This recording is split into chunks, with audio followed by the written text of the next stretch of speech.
And we are live again. Welcome to the Wrestle Purists AEW Dynamite 5th anniversary and a big day on top of that, because AEW has announced they have signed a new multi-year media rights deal with Warner Brothers Discovery. So a big celebratory night for AEW last night, and yesterday. But yeah, we're going to get into it. This is the review hosted by myself, Charlie, Marcus. But yeah, big episode to get into. First things first, please like, subscribe, send any super chats, any questions, any takes, anything like that. We'll get into it. Hope everyone's doing good. Starting my fellow co-host, Marcus. What's good, brother? I'm doing great. It was a great anniversary show last night. The deal's finally in the barn. We can stop refreshing Twitter and saying they've done this, they've done that. No, we have actual concrete evidence in black and white, pen to papers there. Oh, and it was a really good show last night. So, all in all, successful day for AEW. Yeah, man. Happy days for AEW at the moment. Charlie, are your days happy at the moment? what's My days going on are with you? happy. I've had a lovely week. I've done a bunch of baking, done some drawing, watched Dynamite last night. That was pretty good. Yeah, can't really complain about life at the moment. I'm so glad that the TV deal is finally confirmed so that people can stop speculating about that, because it was getting real boring, to be honest, if we're real, like the news cycle around that. But happy for AEW, happy for the fans, because it was a pretty good episode of Dynamite last night, and WrestleDream's shaping up. There's some cool stuff coming out of it. So. Yeah, it is. It's finally starting to take shape, because at the start of this week, a lot of people were kind of questioning, like, "Well, hold on, there's only one match announced for WrestleDream at the moment. What the hell's going on?" So, yeah, they definitely addressed that yesterday on AEW Dynamite. Like Marcus already said, a good show and clearly a productive show. So, but yeah, obviously, let's talk about this TV deal real quick. I've made some quick bullet points, and so yeah, AEW new media rights deal, new multi-year deal. Excuse me. A couple reports saying 3-year deal with a 4th option year. The initial report from Variety said upwards of 150 million per year. Multiple reports since then have said that it's around the $185 million mark. Dynamite and Collision will remain on TBS and TNT respectively, and it will also be streaming live on Max when it hits there as well. So that's a little cool one. But Rampage, it looks like Rampage's days are numbered. According to reports, it is getting canned, although that hasn't been officially announced yet, but it hasn't been addressed in any of the press releases. So you can just assume that it's going to run its course until the end of the year, and when the deal runs out, it's gone, But if AEW want to, they can shop it around. Same with, reportedly AEW Shockwave, that could be going to Fox or something like that. And that's a big part of the deal as well, because the exclusivity is different now, because before all AEW programming was under the WBD banner, and Dynamite and Collision will be remaining that way. But AEW now have the kind of the freedom to, if they want to start a show like AEW Shockwave and shop it out to Fox, or put ROH on some other network or something like that, if they can get a deal for it, they are allowed to do that now. So that's I guess that's an interesting tidbit. Obviously, of course, with the reports of AEW Shockwave potentially going to Fox, Swerve accidentally leaking it. What a beast. I think it was Sean that put out a report where it's like, yeah, Swerve didn't know a camera was there vlogging, and I was like, yeah, of course he didn't. Of course he didn't. It is what it is, man. I ain't buying that, bro. But he's covering his tracks, But all right, so pay-per-views, they will be on Max for a discounted price. How big that discount will be, we don't know yet, but hopefully it is significant, and hopefully it's around 50% or more, something like that. And it's not like the ESPN Plus UFC model where it's like very similar to this model, but it's exclusively on ESPN Plus and the full price pay-per-view still. So you're paying for the streaming service, then you get into the streaming service, and you're paying, especially with the UFC pay-per-views as well, bro, because they're like $80 sometimes, $100, like ridiculous. It's crazy. So that is crazy. Obviously, with AEW, it's such a content form now too. Yeah, because it's brutal, bro. So hopefully, my friends in the US can sign up to Max and they can get the pay-per-views for like $20 or $15. You know what I mean? So like a big discount because I've never been a fan of that UFC ESPN Plus model because obviously it's not fan friendly at all. So so hopefully we're waiting to find out how big that discount will be. Obviously, there's going to be some compromise there, but you can still get the pay-per-views at other outlets as well. So it's not like you have to be signed up to Max to get the pay-per-views. So it is different to the UFC ESPN deal, but there is some similarities that are kind of alarming. Already mentioned no exclusivity. Already mentioned no deal for Rampage. And I think it was Sean that reported that AEW have long wanted to bring AEW Dark back, and they can if they want to now, which depending on how it's used, could be very useful for them. It was like a little cool thing that they did. It gives them a chance to give people reps, and stuff like that. So we'll see what happens, man. It feels like there's still a couple deals to be announced. Also part of the HBO, the Warner Brothers Discovery deal. They can obviously, as the old deal as well. There's options for other pieces of content if they want to make it, like if they want to do a reality show or whatever, if they want to try some different things like that. So that's an option that they've got in the new 3-year deal that they've just signed. So yeah, Marcus, it's finally done. You can finally talk about it because you've been quite tight-lipped. You've kept it respectful. You don't leave. You're a respectful guy. But you've known quite a lot of this for a hot minute, and you're pretty more informed than most of us. So, yeah, what's your kind of impression on the deal? Any pros, cons, anything like that? The pros is they got a whole lot of damn money because initially, before Tony went to the Olympics in Paris, it was looking at slightly less than what he got, but yeah, 180 some odd million a year, plus the pending Fox stuff on the way. And as far as the subscription stuff, you'll probably see in the next couple of months or so, some press releases start to come out about that. And the pay-per-views will start coming out it won't be initially in 2025, it'll come out sometime in that year. But the simulcasting of Collision and Dynamite, that'll happen immediately. We get the full library. So pretty damn good deal all around. Finally got the old 5 years waiting for the full library is crazy. It's nuts. Crazy. You have to go on some random site to find AEW Dynamite Winter is coming 2021 or something if you want to watch that. No, I can just pop on my little Max subscription, hit the little tab, and voila, there it is. The way it should be. It's 2024, Absolutely. Always one thing about the subscription stuff. So with that, the way the negotiation went was Tony initially wanted to do the whole Peacock model, which is just get a subscription, voila, you get the show right there. Warner Bros. Discovery was in the opposite direction. So what ended up happening is they just kind of compromised, and you got the subscription for a discount. So that is how much it's going to be. We'll see in the next few months, like I said, but that's kind of how that shook out. Oh, and as far as the official signing of the deal, it was signed on Monday. Oh, well, they only put pen to paper on Monday. Yeah, the lawyers always had it and everything like that, but in terms of putting pen to paper and ironing out some last minute kinks, it was signed on Monday, and there it is.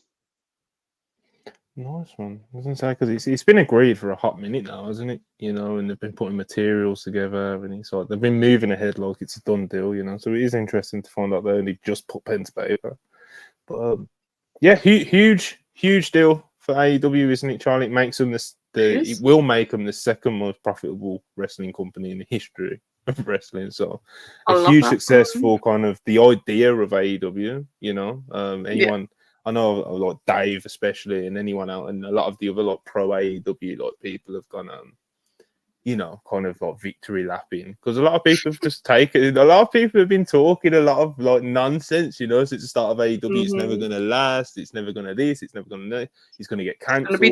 Warner Brothers are getting sick of it. The ratings are dropping too much. Even though the ratings are dropping, but they're still ranking high on TV relative to everything else on TV. You know, they're still a strong TV product to have, you know, regardless of whether they are where they were a couple of years ago, you know. And obviously TV's changed the way people watch TV. So just, great deal, isn't it, Charlie? It is. I will not pretend to know anything about TV deals because that is not my lane. I don't talk to anyone that works in that type of business. So very happy for AEW. Really do hope they bring back Dark though, because I actually genuinely loved watching that. That was great. Like, especially when I was like peak university student, just watching an episode of Dark whilst studying. It was great. I was having a great time. So I need my background noise back, like when I'm writing and stuff. Like it'd be great for me. And it'd be great for talent. Yeah. There was always like one random like dark match a week where everyone was like, "Yo, you gotta go watch that." The one. There's some anytime that people have been buzzing about showed up on Dark and they had a match with such and such and they didn't get squashed. They might have their eyes on them. Like it was such a fun little thing to watch. It was a little Easter egg show. It was basically Excalibur and Taz screwing around because let's face it, they do those tapes in like massive bulk. So why the hell not? Yeah, it's good time. I like the idea of Dark, you know, the idea of giving like, you know, if you call in indie talent that you want to have a look at, just throw them on Dark, see how they get on, you know.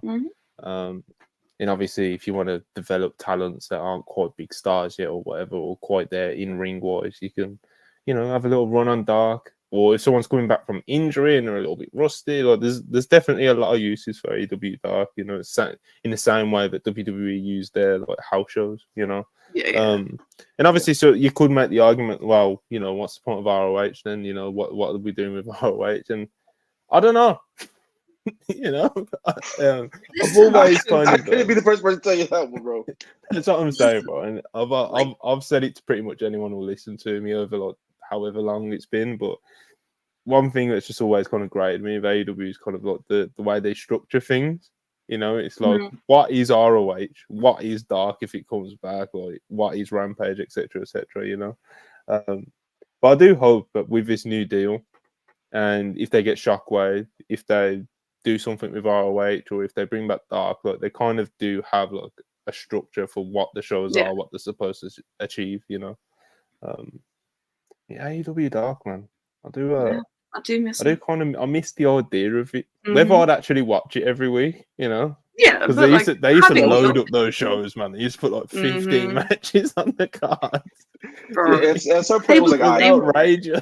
It was cool. Like you saw like one random match people talked about, or like one random like backstage promo someone talked about, or someone figuring some aspect of the character out. It was a little cool thing. It wasn't anything crazy, but it was fun background noise. Yeah, absolutely. I hope coming out of this TV deal as well, AEW put more like money into like the pomp and circumstance of their tournaments and that now. I want to see like all the trim-ins for the Continental Classic this year. There is no excuse for it now. Like you have all this extra money to play with.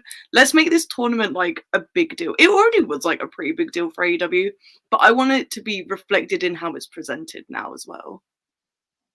Yeah, and across the board, like whether it's tournaments or just like production, you know, like, everything, you know. And I don't mean make it really glossy and modern and LED boards everywhere. Oh my god, leave the LED boards at home. Like sell them. But if you're gonna do pyro, let's fucking do pyro, you know. That's what I'm saying. So, and as Charlie said, all like kind of making the occasional events and stuff like that make it feel extra special. I've always been kind of surprised AEW haven't done like, you know, wrestling fans in general, and obviously WWE fans have always called back for like the big elaborate, like kind of like the big elaborate sets and stuff like that. Yeah, and AEW have played with it, like, absolutely. I miss the poker chips. Yeah, and stuff like that, man. They look so cool. Jumping off of those.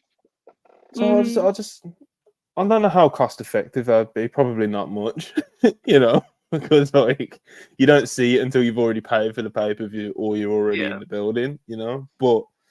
And no one's gonna like buy a pay-per-view midway through because it's got a good set, you know.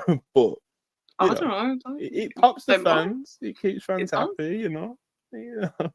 Do some cool sets. Some cool stuff. Charlie might. Ibu might as I'm well, like, to be honest. yeah. It's a presentation mark, bro. But I get it. Like, I'm not one of those people whose like life is ruined if they don't have a crazy set. But have a Yeah. little fun. You're paying $50 for it if you're sitting at home. So just have fun. Ibu would buy a pay-per-view just because of like red, white, and blue ropes, bro. Like, I mean, this is the sort of man we're talking about. Hey man, red, white, blue ropes are kind of cool. I don't know. You know, I get it. But yeah, man, AEW's they're gonna have a lot of money to play with. Obviously, the big thing as well coming out of it, other than it just being like a kind of, I guess, kind of like a success of them getting like the new TV deal, because of course they had the first initial deal, and it was a big success for them having the Warner Brothers activating that option year, because that's obviously a huge positive sign. I want to keep it on the network, and so that was a win in itself. But to actually finally get this deal, and I know it was expected by a lot of people for a long time, and anyone who's got a clue, to be honest. But it's here now, and it's AEW is a business success, unless it does something horrific and gets cancelled in the next year or so, and it doesn't hit profitability. But it does look like it's going to hit profitability, and a lot of profit as well, just off the early indications of the numbers we're seeing, and there's still some more numbers to go, like the Shockwave deal and the other stuff that we've already touched on. So yeah, man, big wins. Dynamite 5-year anniversary last night. We're going to get into that. And but first, actually, let's do some super chats. So if you want to get some super chats in these first round of super chats that we're doing, let's do it. Okay, the House has spoken 199. I appreciate you as always. Big Shane O is definitely coming in, isn't it? I don't know. The box posting that picture makes me think that he's not. I think there's too much smoke, man. Too much smoke. Yeah, they've just burnt it out completely. I think Tony still hasn't quite made his decision. I think he's still on the fence with it. That's what I'd say. I'm like 60-40 that he is at this point. I've come to terms with it. I know nothing, but I've come to terms. A McMahon in AEW. Like it just breaks my brain a little bit. Like the thought of it. I don't want to imagine it. I don't get no. I mean, no. It's all about just kind of how you. I don't want to see it. Yeah, I ain't even got anything against Shane. He's very funny, actually. But like, obviously, like conceptually, it's just kind of how, like, what you do with it. Like if he's gonna be like, obviously, I don't expect him to come in and wrestle, but it's kind of like how hokey you bring him in or whatever. Yeah. I don't know, man. Like, the thing is, though, it will pop like an initial number. Like there will be like intrigue and interest. Like, of course, it was as Charlie just outlined, like just the straight up fact, man in AEW, what the fuck, But it could roll into like a really big story for AEW if it draws well for him. Like I could see that, but I could also see about 10 other scenarios where it's terrible. Yeah, because like, how do you bring him in? Yeah, how do you bring him in? Yeah. 1, 2. There is that pattern of like, okay, it's great reign, and then okay, he's a part of the show now. He kind of just settles in at a certain spot. Like, you can't. How does he even fit in this company anyway? Like, do I? He has to come in big. He has to come in big, man. Like, he has to come in big, and he has to stay in a relatively like important role. Like, you'd have to come in. And I'm not a creative person, but I'm not even like suggesting this, but I'm just like throwing examples out there in terms of like level he would have to be at. He would have to be like the mastermind behind like fucking the mastermind billionaire behind like Mox's group, or Matt and Nick bring him in as like fucking, I don't know, a member of the board that can like overthrow Christopher Daniels and challenge Tony Khan. Do you know what I mean? Like, you would have to come in as like a big deal, and it would have to be something that's like a big deal for AEW in the show. And if they got it right, it could draw well. But if they got it wrong, like I said, there's about 100 different scenarios where they get it wrong. Like the Bucks thing is like better than the Mox idea, but both are so bad because one, why would you bring in Shane McMahon to change the vision of AEW if you're Moxley? 2, if for the Bucks thing, overthrowing Christopher Daniels, blah blah blah. That's way too convoluted for wrestling TV for my taste and most AEW fans' taste. Like that's just Like no. AEW is crazy though, bro. Like, the thing with the Mox is, thing bro. is, like the Mox thing really annoys me because of the way that Mox talks in his promos. It doesn't sound like he's talking about a person. Like I don't. Maybe it's just me coping, but it doesn't sound like he's talking about a person like that's driving him to do what he's doing. Like with Brian right now, it's just a thing that's happening. The governing body, Shane McMahon. No, personally, no. And like I don't know, and I feel like the EVP thing, the storyline's been dead. Like it just really doesn't matter anymore. Like so reviving it this way would be so dumb. But you need to revive it at this point because it's over. Like I know it's done. No one cares.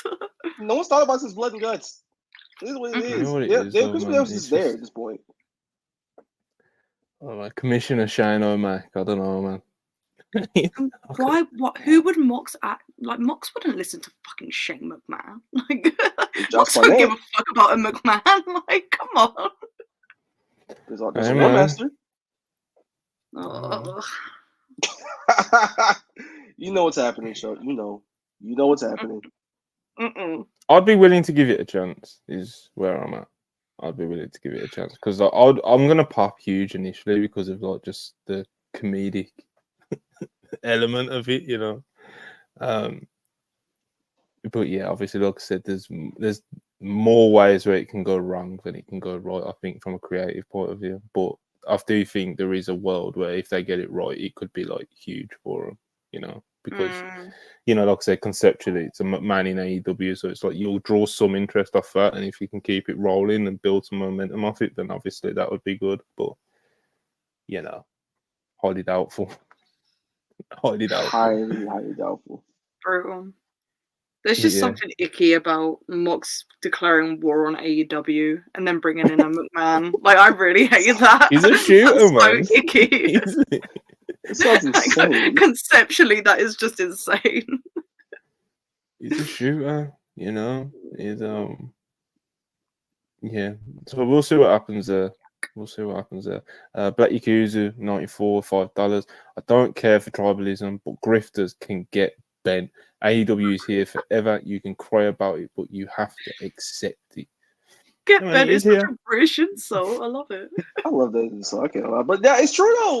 Like so many people since the company's inception, like, oh, it's gonna die. It won't last. Blah blah blah. Warren's gonna kick them off. It's too violent. Kiss cock.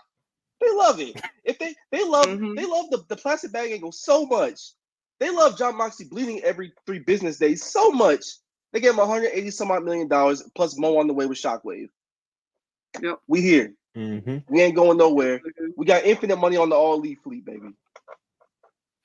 Big money deal, brother. Big money deal. Culture, DJT, $4.99. You mean to tell me they only got $150 per year and gave up ownership? They're making fans pay for pay-per-views, can't even hit 700k. Viewers fed winning. Talk about the last one, no tribalism. All right, so 150 million per year. That's not true, you know. So it's a more like 185 plus because they're going to be getting more. They're making fans pay for pay-per-views. That is a fair thumbs down. But like, you know, that's the business. Can't even hit 700k viewers. The rating last night wasn't amazing, so you know. But the network's happy with it, brother. They're paying 185 million a year for it. They always give him a new contract if they wouldn't have exactly. With it. So it's for the most part, like they got crushed by playoff baseball in the freaking news because I don't know what if you know what's going on in the news. Shit's going down. Ain't nobody trying to watch wrestling, bro. It is what it is. And the ownership thing is bullshit because who put that out? Someone said that you have like exclusivity or a stake in the company or whatnot, and then Sean came out and like immediately shut that down.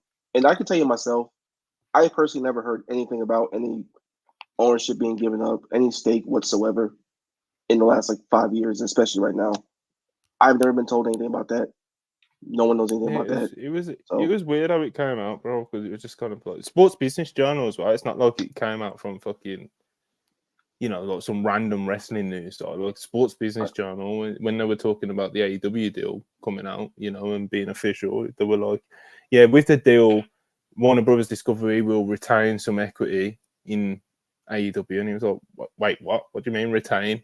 Like, and then as Marcus just said, you know, Sean immediately followed up and said, "Oh, you know, when we asked around, like nobody had ever heard of this, but you know, it's been one of those things that's floated around for a while, to be honest, and it's I guess it's just one of those things. Like as Marcus just said, he's never heard of it. Sean's never heard of it, but it's like Tony's never came out and flat out denied it. Do you know what I mean? So it's like, you know, sometimes you'll still get comments like this one here. So it's like, you know, but as far as you know, some of the good sources in the game, like people haven't even heard of this equity thing. So I don't think you can use it as ammo personally. So no. Appreciate your $5, but I appreciate shooting down bullshit.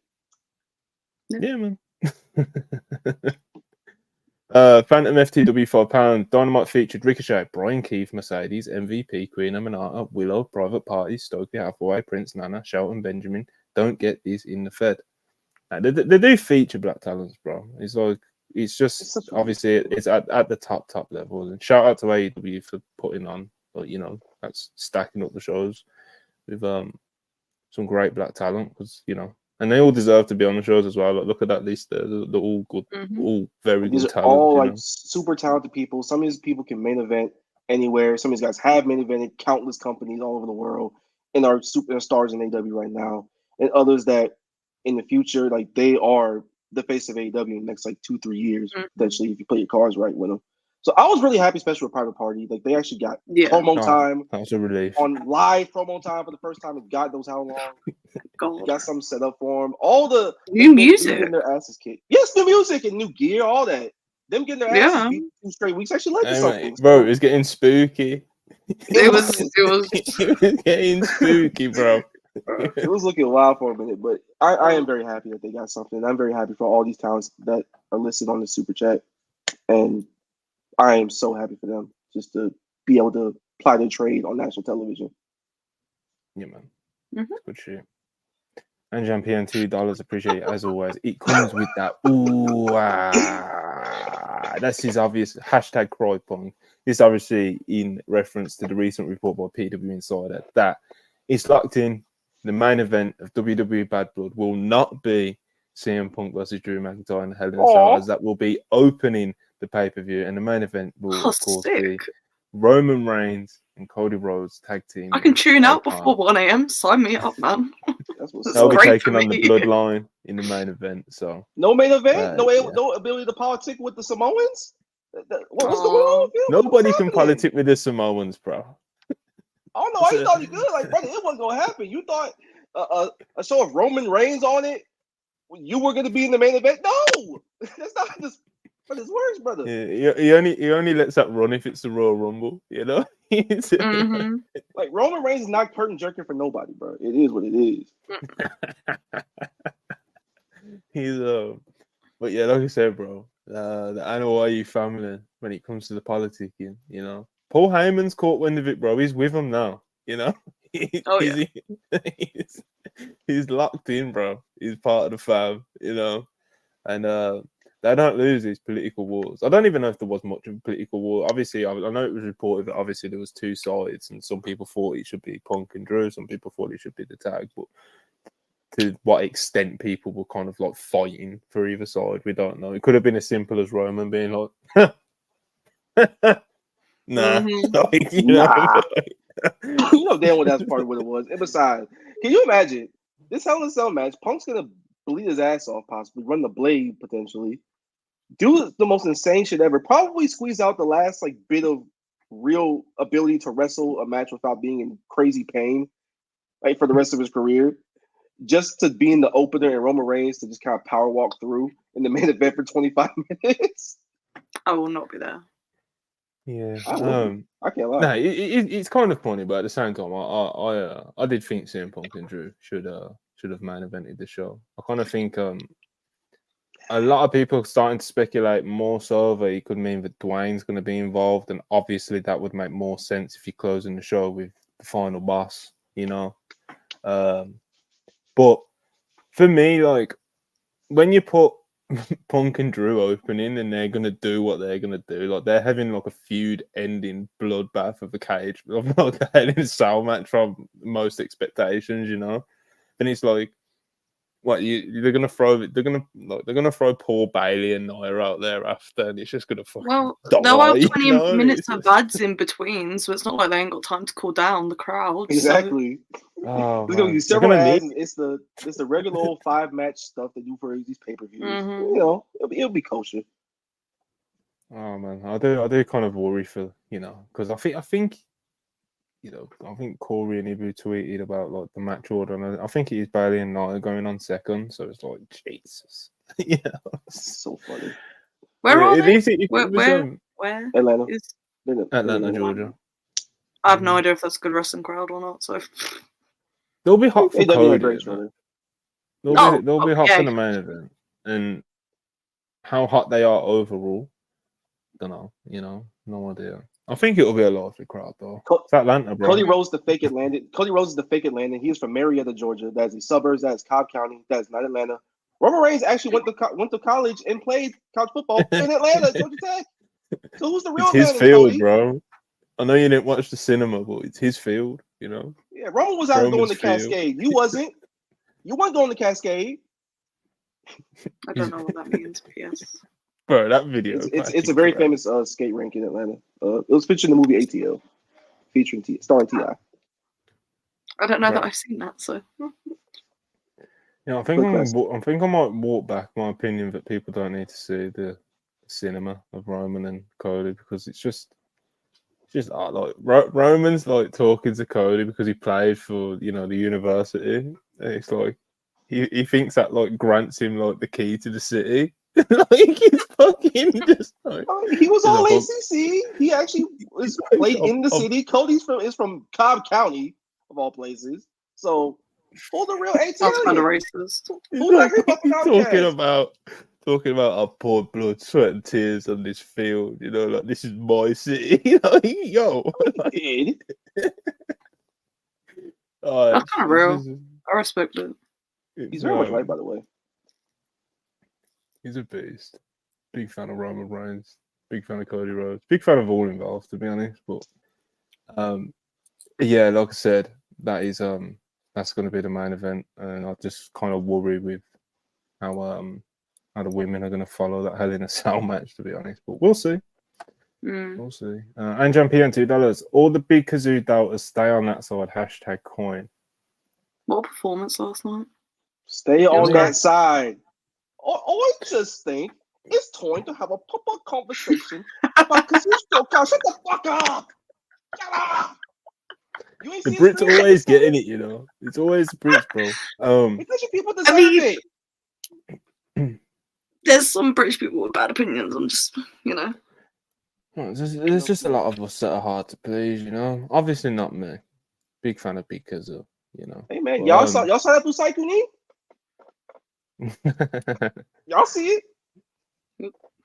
But yeah, as far as Okada performances go, I don't think he's one of those people that he's been terrible in AEW or anything at all, to be honest. No. But at the same time, I thought like last night was a good match, but I don't think it was kind of the performance where you like Okada the Rainmaker from the Dome is back. Like I don't think it was that kind of performance, you know. But, unless it's booked on pay-per-view, not getting like total Tokyo Dome Okada because like that's just something you're never gonna replicate ever.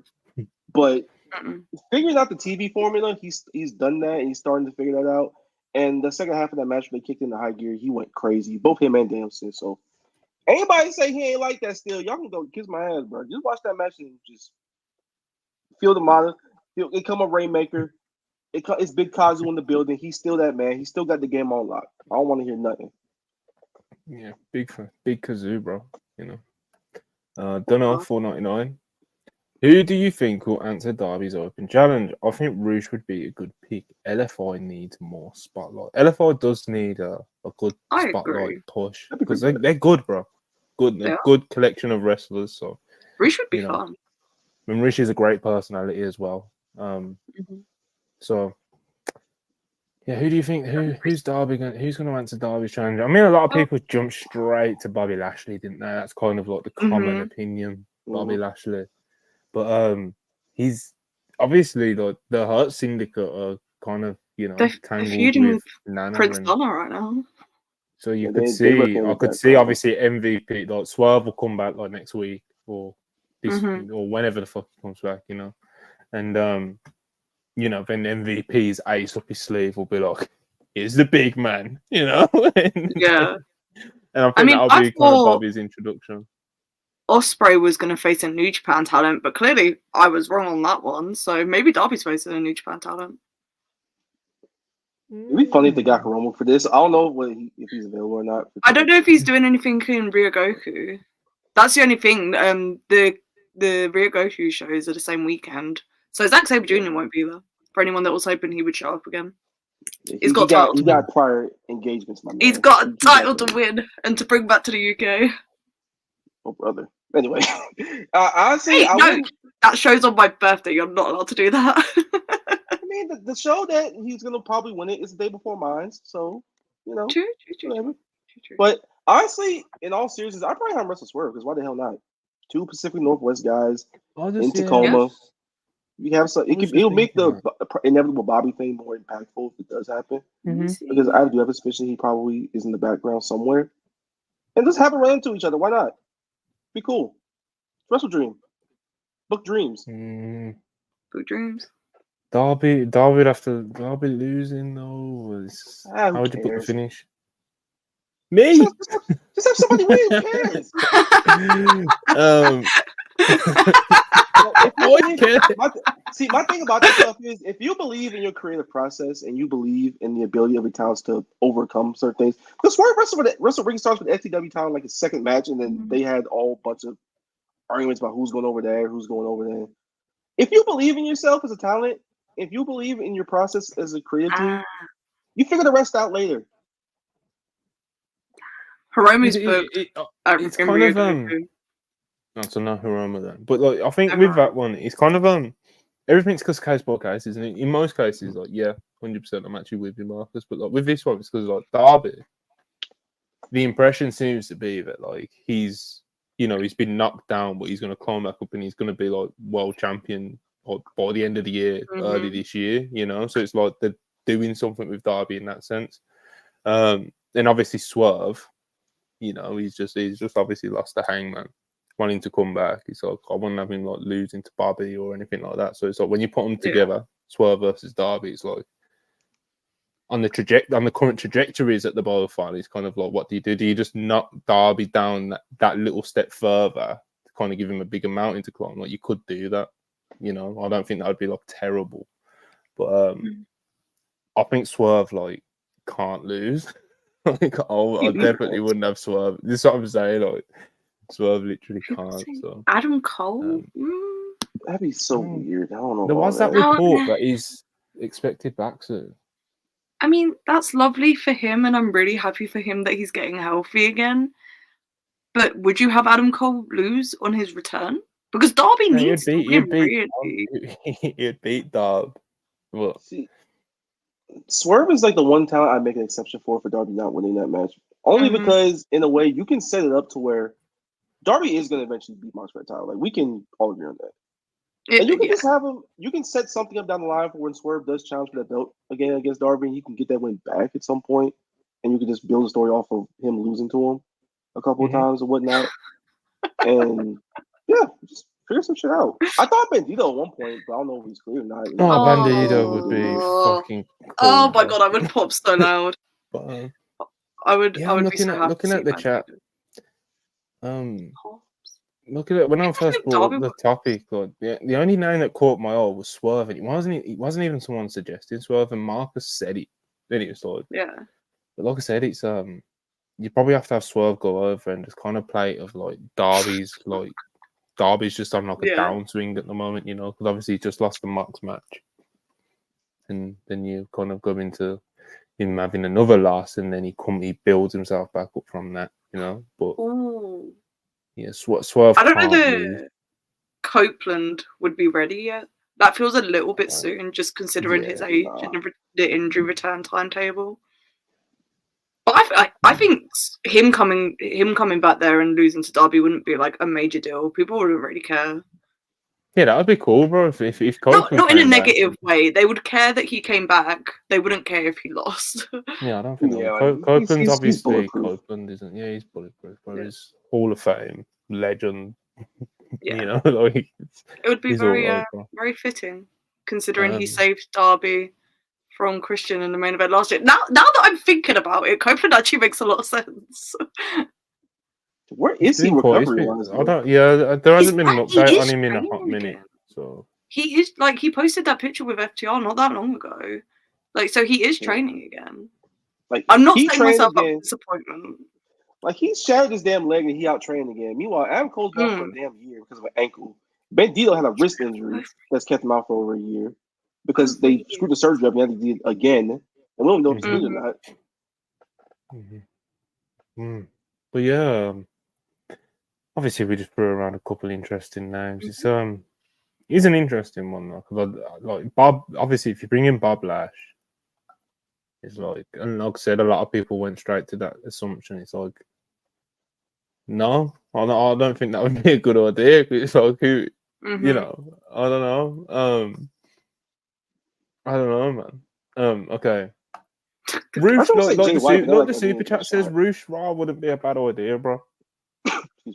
LFI, like, it was like Jay White because of the switchblade line too, and like that immediately got shot out the window like 10 minutes later.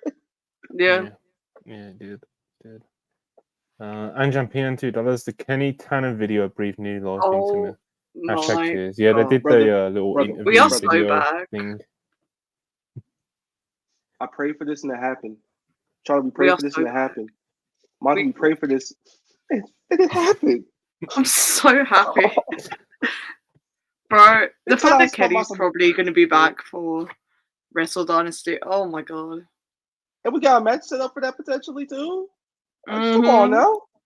I need to be there. I just need to be there, you know. I'll get my abs back for this, Kenny. No, you're not, Tony. That ship sailed like 7 years ago. God bless you, Tano. I don't believe you. Nah, I love your brother, but that ain't happening. And then versus the Bucks, that'd be nice. That'd be cool. And just watching the highlights of that match Kenny had with MJF, where he was basically on Depp's door. I'm so convinced that part of the time is just not going to get him at some point. Like, if he wrestles like that when he's almost like dead, like, can you imagine when he's fully healthy, the diverticulitis is fully behind him and whatnot? He's eating right. There's no more flare-ups or anything significant like that. Kenny Omega, bro. Exactly. We don't need to imagine anything like it's Kenny. It's Kenny, bro. Even if he loses like 2 steps or so, Old Man Kenny will still be a better wrestler than like 98% of the world. So yeah, I think he'll come back in good form, man. Because like diverticulitis, it's just, you know, it's not like he's blew out his knee, and yeah, diverticulitis is very serious. You know, like you know, someone in my close family got it like brutal, and but they haven't had the surgery. They just kind of live with it. So I see it on a day-to-day basis. And Kenny Omega obviously had it at like a, you know, very extreme level to the point where, you know, he nearly fucking died, bro. Like, so but obviously if he gets that sorted and, you know, his stomach's all good and his intestines are all good and stuff like that, and in terms of his like you know, physical performance and stuff, he should be able to, you know, he should be moving out there. I don't expect him to be like, oh my god, he's lost it, he's washed, he'll never be the same. Like, I'm not really expecting that. Because he was looking promising, bro. You know, like, he came back and he was like, he got in great shape and stuff. He had the 6-pack back and shit, you know. And then obviously he got diagnosed with serious diverticulitis. So, you know, hopefully his recovery is going well. It looks like it is. Posting pictures, working out and stuff, doing media.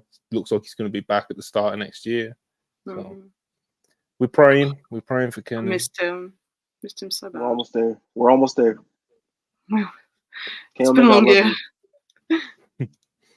Yes. Patrick the Heel, good friend of the channel, $4.99. Appreciate you, brother. CM Punk getting to main event at Saudi pay-per-view instead will be nasty. Yeah. Hey, man. That old tweet they sent to the Miz is going to be brought up a billion times. I'll be laughing every single one of those.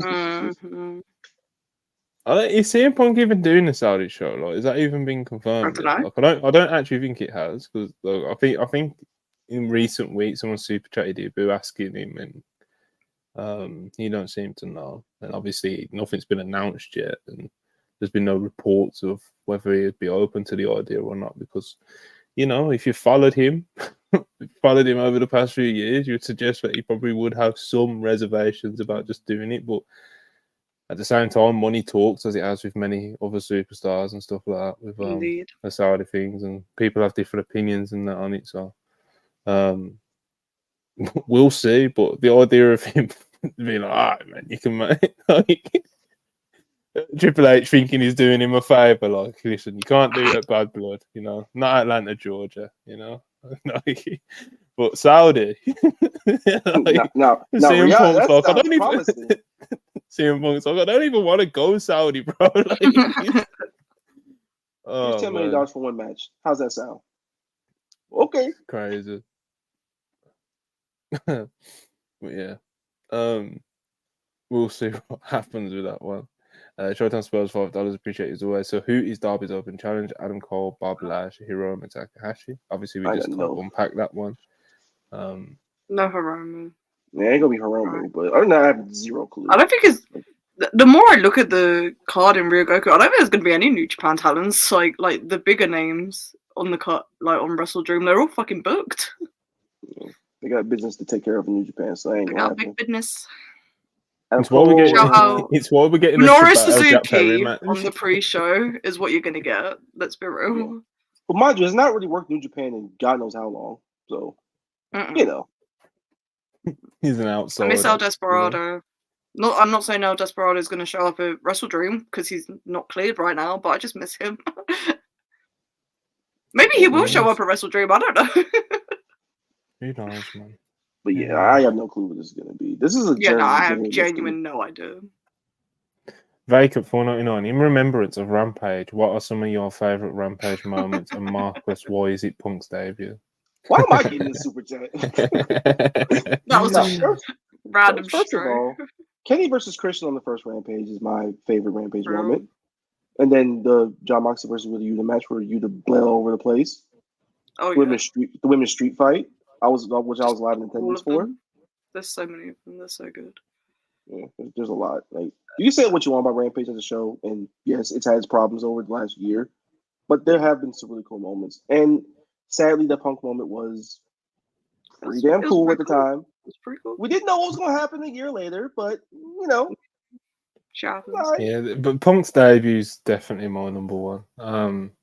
I don't know if my number so I don't feel like I need to explain that much. It's like the biggest moment. Fucking Lock Brawl is pretty fucking sick. Oh, Bucks Lucha Bros. Bucks Lucha Bros. Bucks Aussie Open. The Bucks have had some cool matches on there that I really like. I've got pretty cliche answers for that one, to be honest. Because moment would be Punk's debut. Match would probably be Cage or Omega, to be honest. So Rampage was.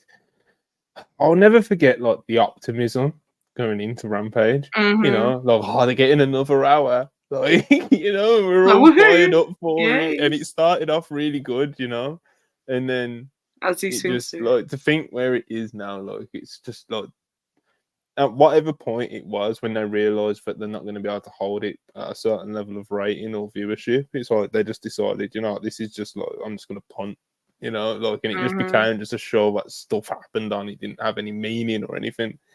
And it is a shame because I do think there is space for a 1 hour wrestling show that can be good and productive and feel like it's part of the AEW universe, and not this random hour, Because it's so funny because the really good Rampages were the examples of why wrestling shows should probably actually only be an hour and not two, because some of the weirdest things happen on just 2 hour Dynamites where 1 hour would be godly, and another one they would hide all the filler on it, and it would kind of kill parts of the show for you. An hour just sometimes felt perfect when it was a really good Rampage. But yeah, I'm wanting more, bro. 1 hour is good, one hour is nice for making you want more. I don't think it's necessarily especially these days where it's all about ad space and shit like that, But 1 hour, it did kind of. It's I wish it was still kind of I wish there was still another match or something, you know. And that's a good Yeah. thing to feel after a show. Oh, Like I want more. That you know? pre-show they did, Yeah. like that random when they went up against Yeah, SmackDown. yeah. Oh my god. Unreal. Just unreal content. Best version of Tony Khan that was, bro. Like early AEW and WWE would try to fuck with him, and he'd like get his back up against things, and he'd be like, you know what? I'm putting Danielson versus Suzuki on YouTube. What a guy. We're gonna do a live What a guy. Eddie Kingston promo. We're gonna have Eddie Kingston do a promo from the fucking grave on Jericho on TV. Yeah, that's what I'm saying, bro. God bless. He was on the battlefield. He's not so much on the battlefield as much as you know. But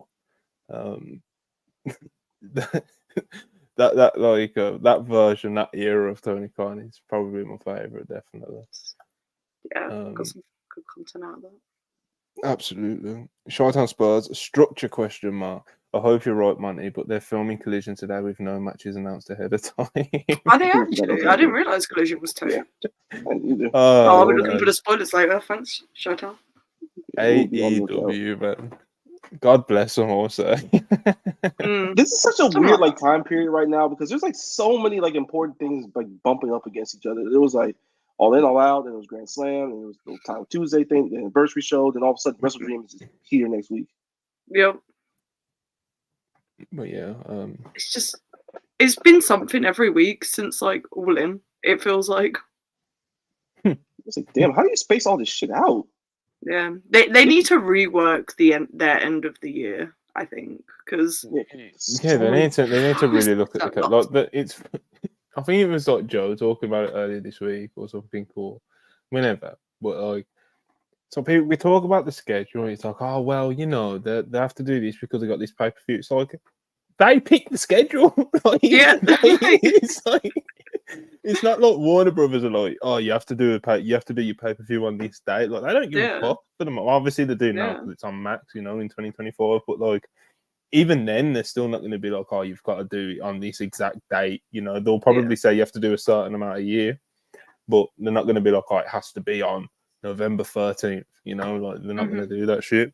So, as Charlie just said, they probably would benefit from kind of putting a few more weeks between some of these events because what's the point? What's the need? It's so funny because it's like the top of the year, there's like nothing until Revolution in March, and then by August, it's like boom, boom, boom, boom, boom. Yeah, it's just like you get the Owen Hart Cup, and then you get Blood and Guts, and then you get like All In, and then you get All Out, and then Grand Slam, and Title Tuesday, and the fucking anniversary show, and it's like, okay, relax. Like I don't want to watch all of this. Well, I do watch all of it. Like I'm being pedantic. It's like you take it slow, and all of a sudden it's like boom, we go to overdrive. The end of the year. I think if they just shuffle a couple of things around, it will help like with the weekly builds, like for big shows and that anyways. Like I think Forbidden Door being in August next year means that All Out is gonna have an insane build. Because that's like not as canon is I guess the wording I would say. Obviously it's like, do you know what I mean? Like they haven't got to do as much of a build up for that. Like in terms of what they would need to do for All Out and like balancing it with that. That's I'm not explaining my point well, but you know, it's a fun show that they have cool stuff for the TV for a couple of weeks, and then boom. Also, can we get a venue confirmation for that, please? Because I need to start making plans. Thank you. Yeah, man. Yeah, we'll see. The scheduling is kind of great, especially like I think like this past last month or whenever it was, bro. Especially like for me, like you. Like I watch all like WWE programming, including NXT. You know, so like when AEW hits these periods and it coincides with like a WWE pay-per-view and an NXT pay-per-view as well, with all the TV that comes with all that as well, it's just like Jesus. Like even for me, and obviously we all love our wrestling. So yeah, as we've already just said, probably would benefit from a little shuffle around. Yeah, just a little tweak. Just you don't have to do blood and guts every year. Grand Slam. You don't have to do blood and guts every year too for one. Yeah, please don't do blood and guts next year. I don't want to see it. Had enough. It depends if there's a story that's worth it. Do you know what I'm saying? It's just, you know, don't do it for the sake of doing it. Don't fall into that WWE trap. You know what I'm saying? Like of like, oh, Hell in a Cell pay-per-view. You know, We have to do a Hell in a Cell match Yeah. or whatever it is. Like, don't fall into that old WWE trope that they've got rid of now for the most part, you know. Because a few years ago, this pay-per-view coming up on Saturday would 100% just be Hell in a Cell, you know. Like, Yeah. it wouldn't be Bad Blood, it would be Hell in a Cell, and there'd be like fucking 2 or 3 fucking cell matches on it. Yeah. And that's utter woke nonsense. So, you know, Yuzura Hart, $10. Appreciate you, as always. Help me get into the Hurt business. Bob's pushing 50. He's going to get pushed as a top guy of a homegrown talent. He's never been a business shaker. I don't see what AEW is getting here. There's a very simple way to get into the Hurt business. They're fucking awesome. You know, Yeah, did you not hear MVP talk for the last like 2 weeks? Like that's my intro right there. That's all you need, really. And yeah, you can talk about Bobby's pushing 50, Shelton's like 48 or whatever. Yeah, those things are true. They are true. Bobby's still very good. Like Bobby is a very unique wrestler. He's not gonna wrestle some crazy style that the rest of the roster is. He's very unique in that regard. And Shelton's not the athlete he used to be, but he can still do some things. And he'll probably bring a young guy in to help balance it out. MVP. I was going to say, like, MVP in the space of 2 weeks has already expressed interest in 2 talents in AEW right now. So they're probably going to bring other people into the faction. It's not just going to be Bobby Lashley and Shelton Benjamin. So yeah. And on the last part, as a fan, bro, why do you give a shit about business? Just watch the shows. Yeah. Yeah. I mean, if you're just trying to figure out, like, why would AEW do this, you know? But it's just like, I guess I can kind of see a little bit of both sides. Like, I've already touched on it before, so I'm not going to bore anyone too much with it. But like with the Bobby Lashley thing, I absolutely agree. It's like Bobby's great, MVP's amazing. So it's like you get them, you know, get them, because they can definitely add to your show, like, in a good way. But at the same time, it's like, how much do you prioritize them? Because as we've spoke about many times, it's like there is a lot of those people who are kind of like on the brink and need to be elevated to that next level, but you know, you don't want to be prioritizing Bobby over. So, and I'm sure they can use him great, you know. I'm sure Swerve will come out of the feud with Bobby looking better. I think he will. Mm-hmm. And if he can, obviously, I'm not saying job him out. Absolutely not. You know, he's Bobby fucking Lashley, bro. You don't job out Bob Lash, you know. No.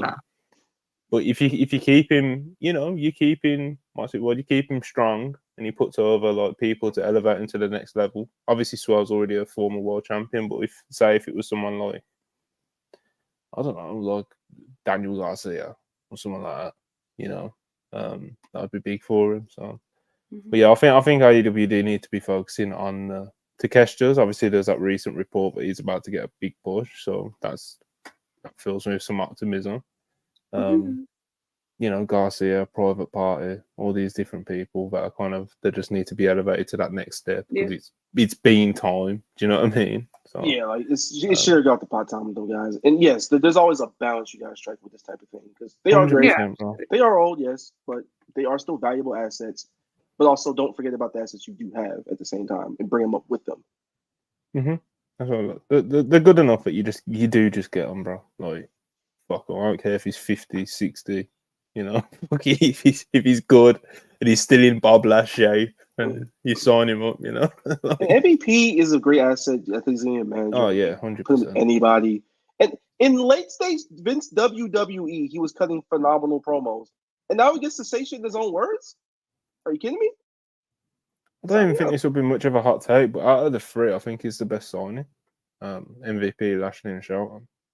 I think MVP is the best signing. Straight up, I think MVP is like, well, that's something that you can keep going for years, you know. Like Lashley, yeah, he's up there, you know. And oh shit, we lost Charlie. But yeah, Lashley, obviously, he's kind of in the twilight years of his career, as good of a shape and as much as he's been pretty ageless in wrestling. You know, obviously, age will catch up with him eventually. It's not like he's going to work 10 years in the peak of his powers in AEW. Like, that's not going to happen. Whereas MVP as a manager, he could be around for 10 years doing great work in AEW, you know. So it's like Bobby, you can get a great 1 to 2 years and then some pretty cool stuff on the back end. MVP, you keep around for damn near 8, 9 if he could still do it because he's such a phenomenal talker. He's such a great presence. You believe him. Like he jumps off the screen every time he's there. He's there for 2 minutes. 10 minutes. Would you rather MVP for that time or Don Callis? Take a pick. Oh, yeah. Come on. There you go. Come That's all you on. need to know. Don Rock £2 has to be Rock, otherwise why put it last? Big Jim. Yeah, it's got to be Dwayne, bro. Got to be Dwayne, I think. But at the same time, it's like, I'll take that back. It doesn't have to be Dwayne, but it should be Dwayne. It doesn't have to be Dwayne. It's fucking Roman Reigns and Cody Rhodes, bro. It's like, do you know what I mean? It's like you don't really need to make an excuse to put Roman in the main event. It's Roman Reigns, like you know. Your biggest star and your biggest draw versus your world champion. Like they're in the main event. That's going to happen. I don't care what is on that card. Your biggest draw and your champion are going to be in the main. Adam Legend £2. Suzuki versus Danielson is my favorite Rampage match. Yeah, man. Like the energy that match had was like amazing, bro. Like one of the in terms of like heat and atmosphere, genuinely might be up there as like AEW's best ever. Like it's right up there, bro. On a Rampage on YouTube of all things, and then I like that one. I like Danielson, Kingston Takeshita was pretty great because they just went for it and beat the crap out of each other picture in picture. And that popped me tremendously, and obviously Christian and Kenny. Mox, Yuta, like those are my Lucha Bros, Bucks. Like there's been some legitimately great matches on Rampage. Yeah, 100%. Vernacular $4.99. WrestleDream will be my first AEW show. If a classic between Dragon and Mox is interrupted by Shane O'Mac of all people, I'm storming the ring. I don't think it would be. I don't think they'll do anything that nuts, bro. It'd be insane. One, that'd be insane. And two, if you get a classic between Dragon and Mox, then you already won because the matches in AEW have not been classics. Like they've been fine, they're pretty good, but they ain't been like knocked on drag out. Yeah, they've not gelled the way people expected them to. Not that the matches haven't been bad either. They've just not been like, bro, Bryan Danielson and John Moxley. You're expecting like fucking, a match of the year contender, match of the night contender at the very least. You know what I mean? But like they just hasn't clicked to make the magic just yet. But I do think I'm quite optimistic going into this one because of the dynamic. This vicious heel version of Mox against this broken down babyface version of Bryan Danielson.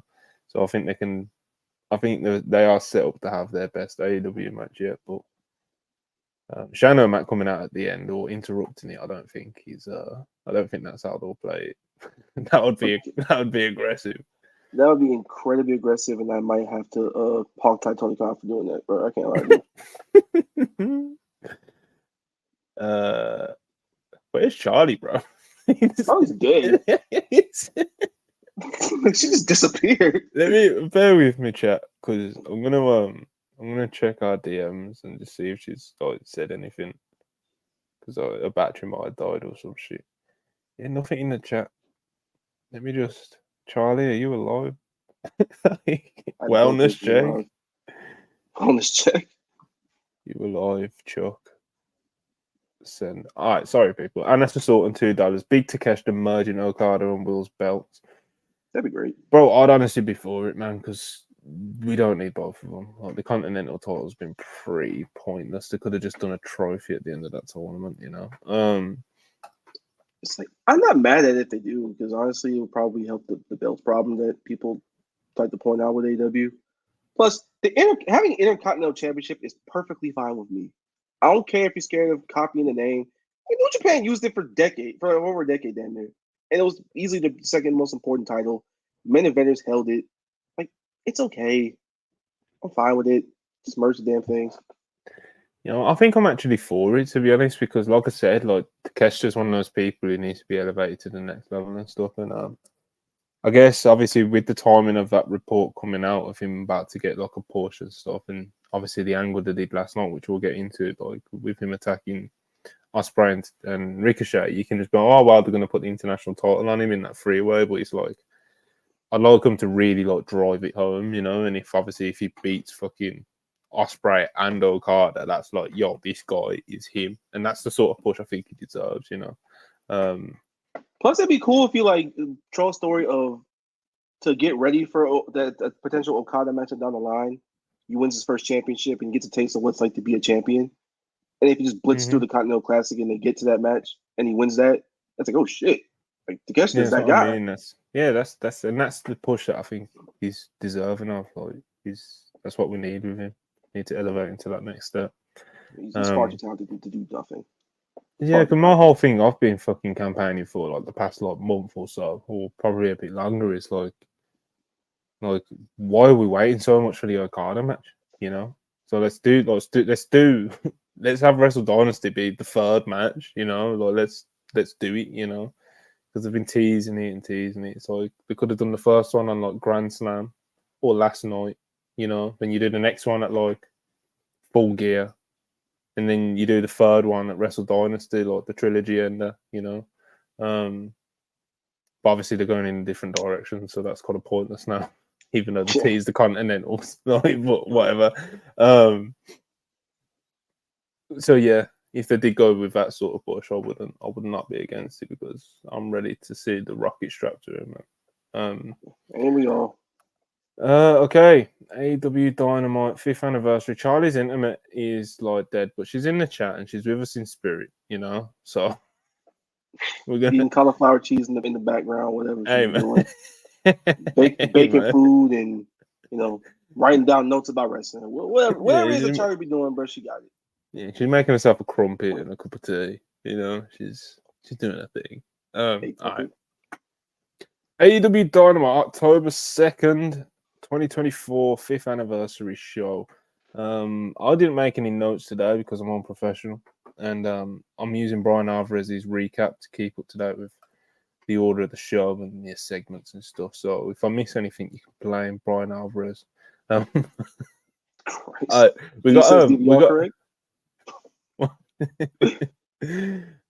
okay, so anniversary show. It opens up with a cold open, Blackpool Combat Club. Well, whatever we're calling them, promo.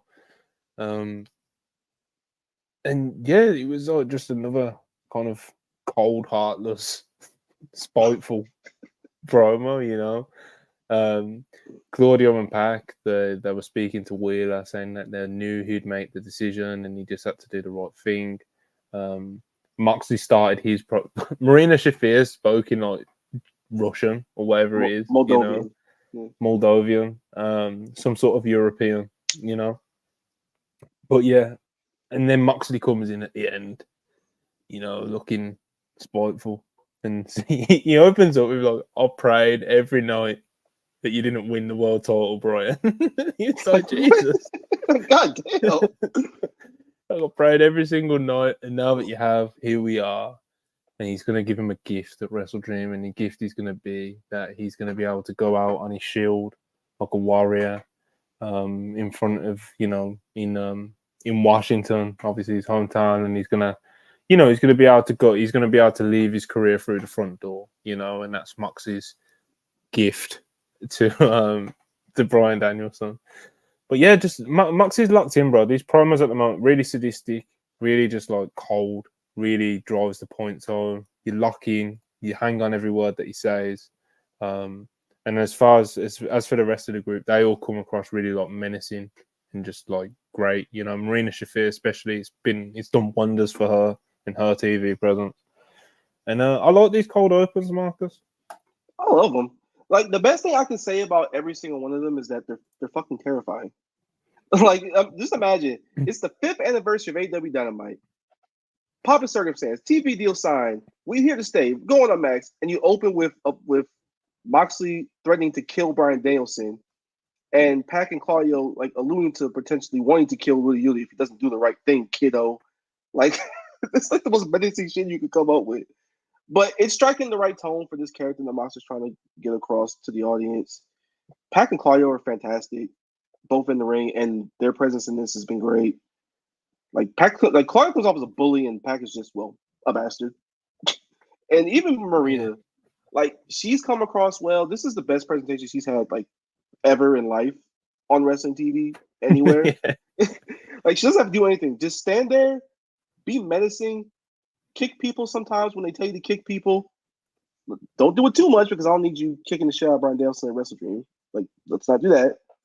But talk in Moldovan or something and just come across menacing and just come across scary and come across like someone who people don't want to come across when you see you backstage and catering or some shit. So this start, I like it. It works. Danielson's probably gonna die in Tacoma, so wear black. Claudio really is like, I don't even know how to explain. Like, it's fascinating to me. Like, he doesn't have to do much, but like, he's very easy to dislike. Like, I see where Eddie Kingston's coming from, you know. Like, Eddie was like this whole time. Are we talking about Claudio? Yeah, he's just a bit of a prick, isn't it? You know. Just look at him. He looks like a fucking bully. Bald headed, rocking white tees, muscles popping out, uppercutting the hell out of people. Like he sounds like he has like this smug look on his face as well, and he's just. I just don't like him. That's for real. So that crab walking he was doing with you in those entrances, all that smiling, those pictures he was taking, the book club, the coffee, all that was a lie. Yeah, he's fake, bro. He's fake. Fake ass nigga, bro. Fuck Claudio. I mean that in a complimentary way, by the way. So, all right, Charlie. I know you still struggling a bit. Yeah, you are. You're struggling a little bit with your internet. I can see you kind of glitching and freezing and stuff. But yeah, what did you think of the cold open? If you can, if you don't freeze on us. I really enjoyed it. I thought that they looked terrifying as fuck, which is exactly how they should look. Mox is an awesome promo. Claudio as a heel is like great, and it feels like he's turned over a new gear. I think it's frozen again. It's frozen. Fuck. No, we back. This is driving me nuts. But yeah, no. Long story short, I love them. I think they're great. Mox promos are always great. Did not expect to hear Marina talk, to be honest, but you know. It's kind of jarring, but it was great. It worked. Yeah, it was great work. I just didn't anticipate it. I have no idea what she said. It was great. Yeah. Okay, so cold open, good. All right, so next up we had Will Ospreay versus Ricochet for the international title, and I have to say something, bro. Like, matches like these are always going, like, it just kind of annoys me the way people react to them. Because, like, Will Ospreay and Ricochet are going to go out there and be Will Ospreay and Ricochet.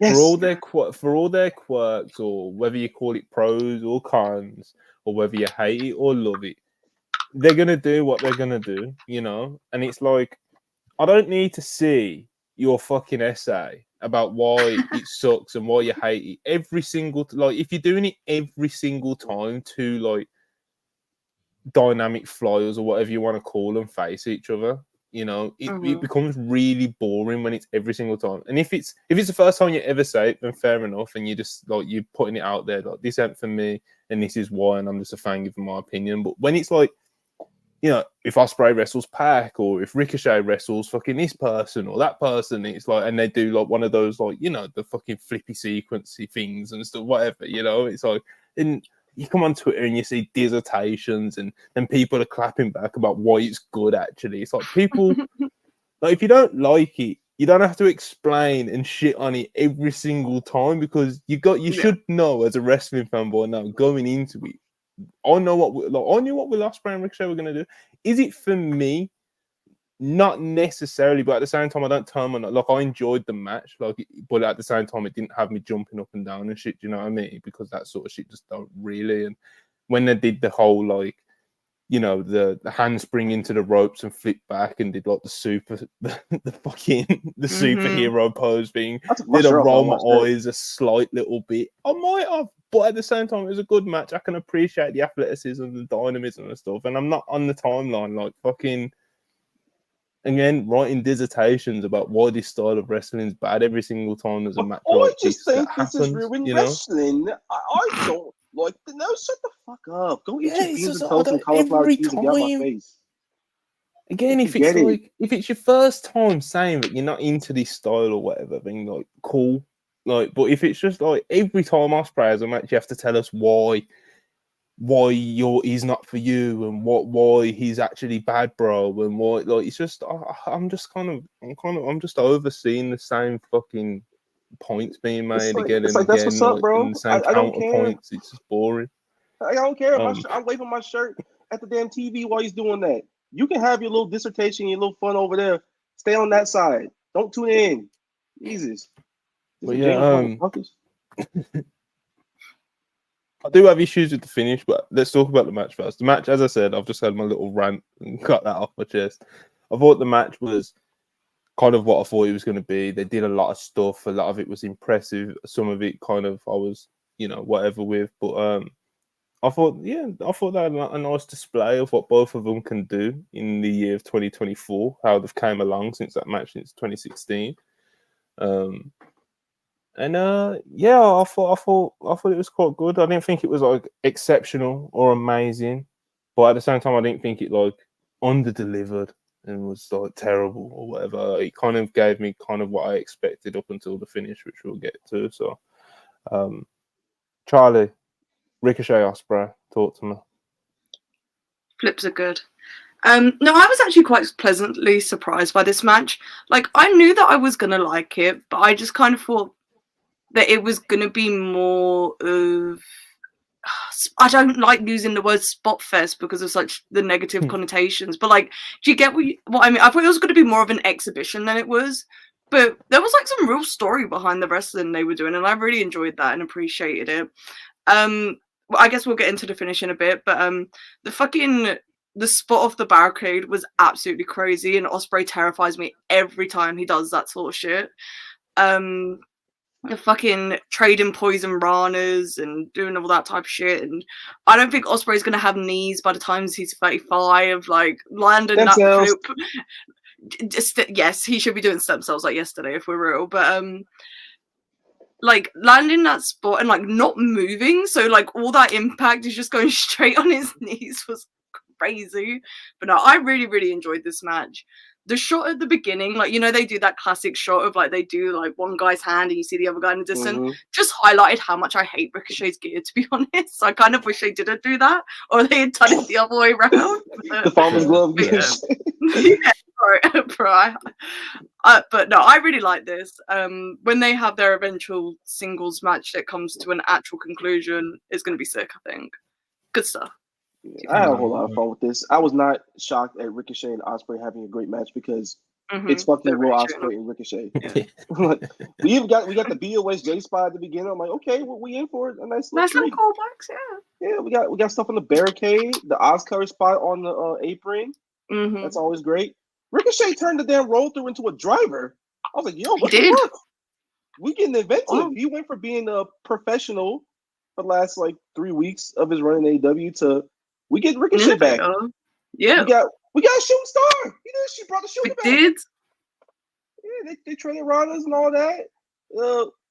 He a hidden blade. I was like, oh yeah, he got a little something here. And that was a kind of a theme for the big matches where people are just jacking each other's moves and shit.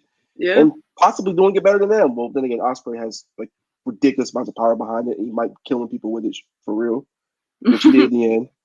And I genuinely had a lot of fun with this. This was everything I wanted it to be from an in-ring standpoint, just to see, okay, Ricochet, pull out the bag. We know who you are. We know your body. Show us what you are, because you've been doing just fun little matches for a couple of weeks now. I want Ricochet back. And goddammit, we got Ricochet last night. And I hope we get it the rest of the run going forward. And I hope we get a WrestleDream too, because we definitely will. The finish, we'll get into after I'm done talking, but it was something. I got what they were trying to do, but there was probably a better way to go about it. I'll leave it there. Probably. Yeah, so the finish was okay. So this, obviously, I know you guys, everyone watching this, watch the show, but they did the thing where Poison Rana to Ospreay. Ospreay did that kind of roll through sell thing, like he didn't no sell it, but like he rolled through onto his feet and then hit him with the hidden blade, and then he collapsed on top of Ricochet, and Ricochet's arm landed across Ospreay's chest, even though Ospreay was on top of him. So technically, it was like a double count, and they did double pin, and the match ended in a draw. You got called as a draw on by Justin Roberts. And then Ricochet and Ospreay were like clearly unhappy about it, and they were saying start the match again, start a match again, start a match again. And then Justin Roberts told us that he was informed by Tony Khan that the match will continue. The match continued for about 30 seconds. They did like one little back and forth, you know, and then Takeshita comes in and like takes out Ospreay and beats the shit out of him. And then when Ricochet finally gets to his feet, nails him as well. And then he goes outside, grabs the belt by the timekeeper, comes back into the ring, raises the belt, both of them down. Looks like we're getting a triple threat match. Triple threat match was officially announced a few minutes later. And that's the WrestleDream match, international title, Takeshita versus Ospreay versus Ricochet.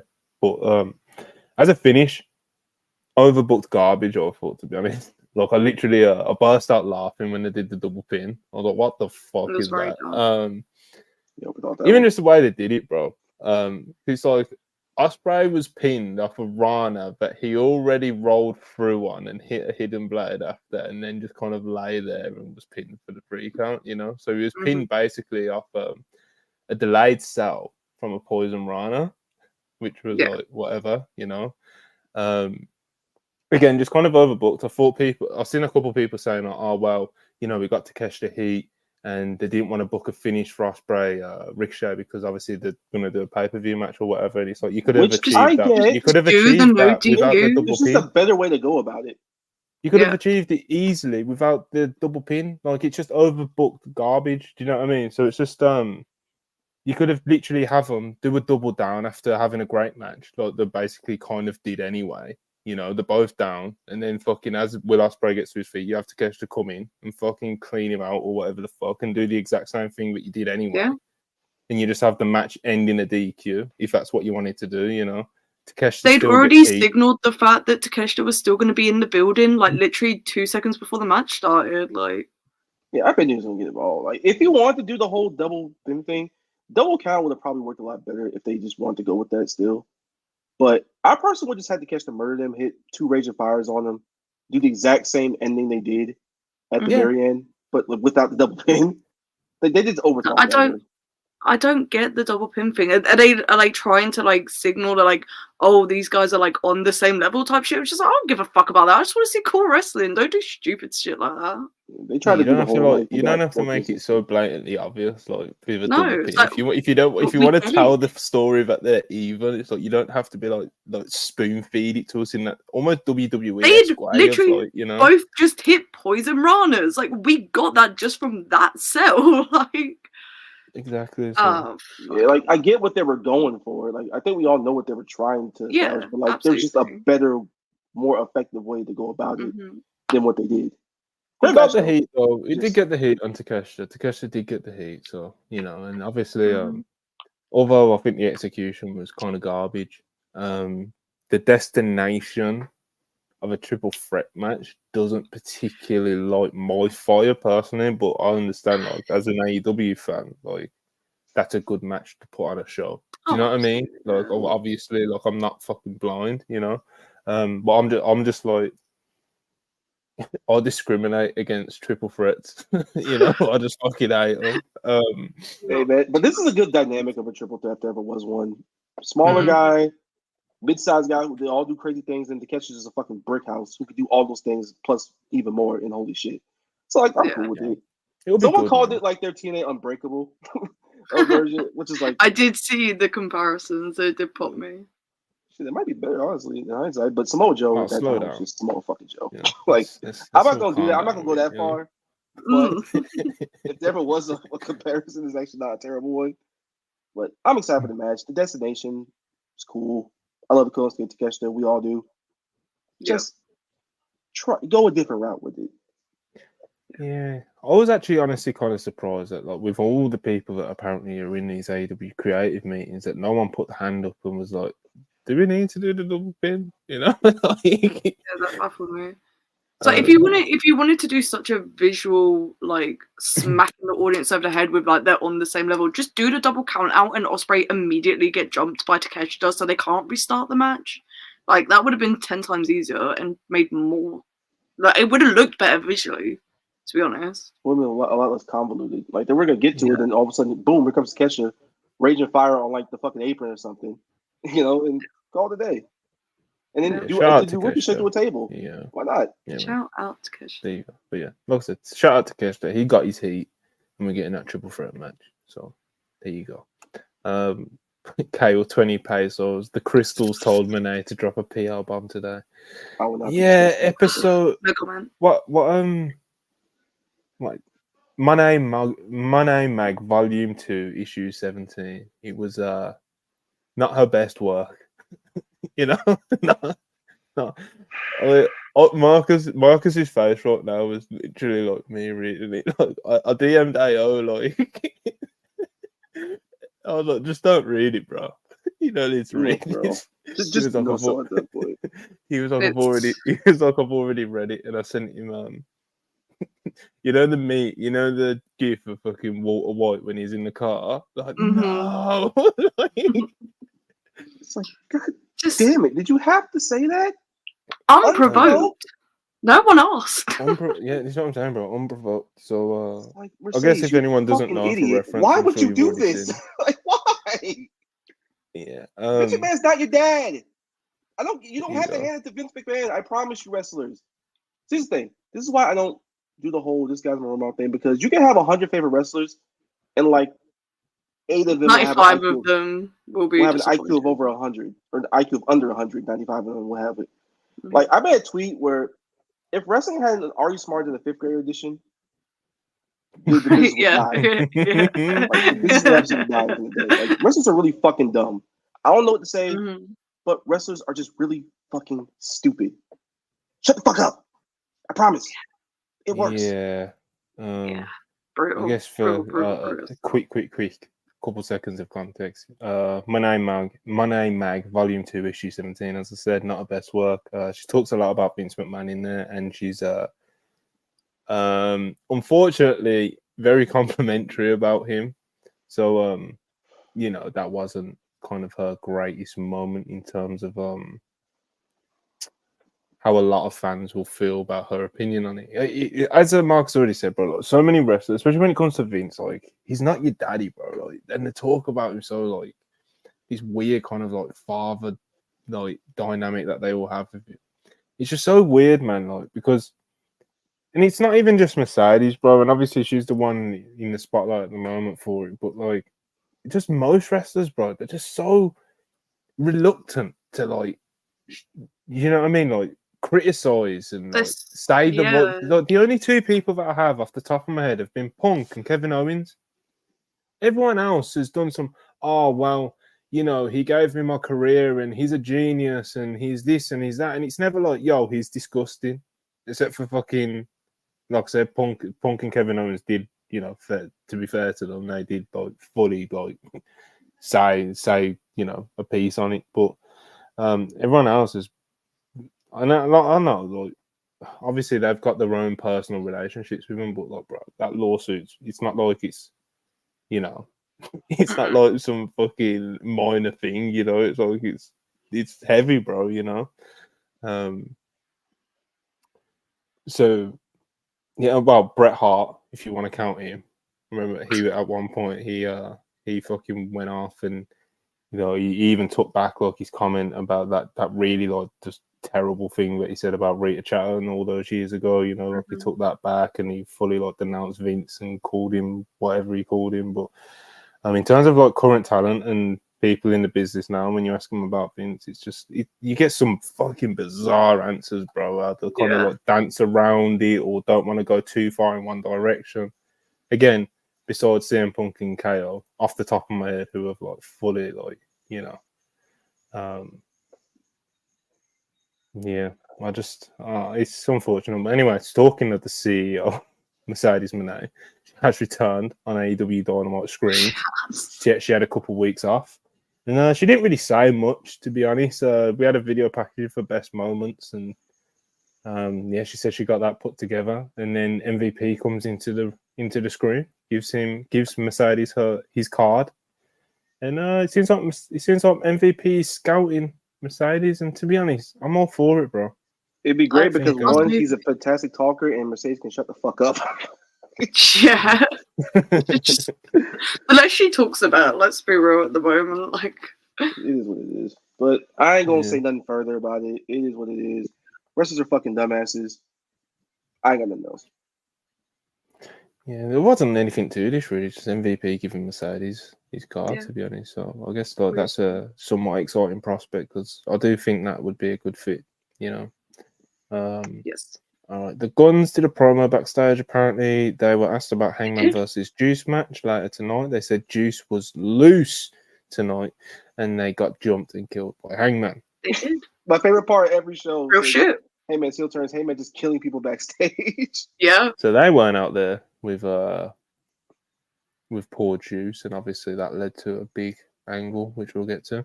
All right. Jericho came out for a learning tree segment. No. I guess kind of the only takeaway from what he was talking, he kind of like went out there and waffled quite a lot about how he beat Mark Briscoe and blah blah blah. But I guess kind of he did pop me a little bit with like obviously with the AEW deal being announced earlier, he was like, we made a lot of experts look really stupid. Like he had to get his little fucking AEW digging. Like, I can't lie, Jericho doing that shit funny. I can't lie. Yeah, and then he waffled on about how he beat Mark Briscoe and it's time for a new era of Jericho and just blah blah blah blah blah. Is it really new if you're going over after a title you won already?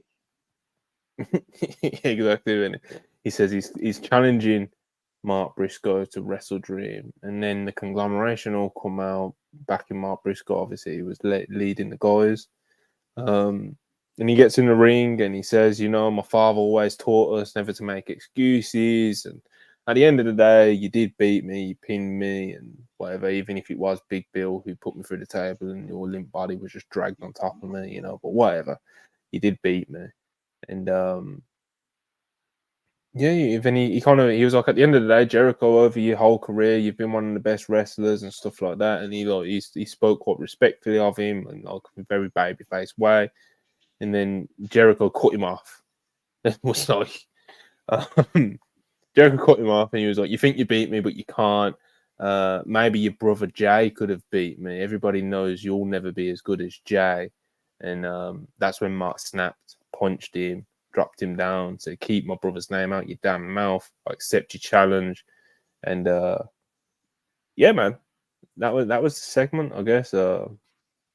That's how we get into Mark Briscoe versus Jericho, man. To be honest, I thought it was kind of like, I don't think I'm definitely not at the stage, because obviously Mark's okay, and fucking who else is anyone to say anything about it? I don't think it's a thing where it's like, oh, don't use Jay as an angle. You know what I mean? I don't think it's like that. For me, it was just kind of it came across like a little lazy, in the sense of like, okay, we want to do Jericho versus Mark, and Jericho was pinned Mark Briscoe, and that's how we're gonna like. Even just that's a little bit lazy. Like, it's not really much of a story to that, you know. And then it's like, oh, how can we quickly get heat on Jericho for a match with Mark? It's like, oh, we'll mention Jay. Like, that's kind of what it felt like to me. Do you know what I mean? So again, I'm not. It's like very usual heel tactic. But in this context, it makes no fucking sense, because Jericho and Jay Briscoe never worked in any companies at the same time, I don't think. Like in this context, does he even really know much about Jay's career outside of what's been celebrated by AEW after his passing? Well, like, actually, he was world champion. Oh, come on now. Let's be real. Let's be real. He defended that belt more on AEW than he ever did on Ring of Honor. Yeah, but in all seriousness, though, like, in this context, it's just dumb. The segment itself wasn't like the worst when Jericho just turned into a regular wrestling heel instead of doing the whole high guys bullshit. Like, it wasn't terrible. Plus, Mark Briscoe, love him to death. It's just very fucking hilarious. Jericho's the one that got to the J shit first. Out at everyone. No, bro. Just in this kind of like nothing storyline as well, you know. It's such like. Of course, I just didn't get it. Like, obviously, if Mark approved it for use, like, it's whatever, it's his decision. But I just didn't. It just felt weird.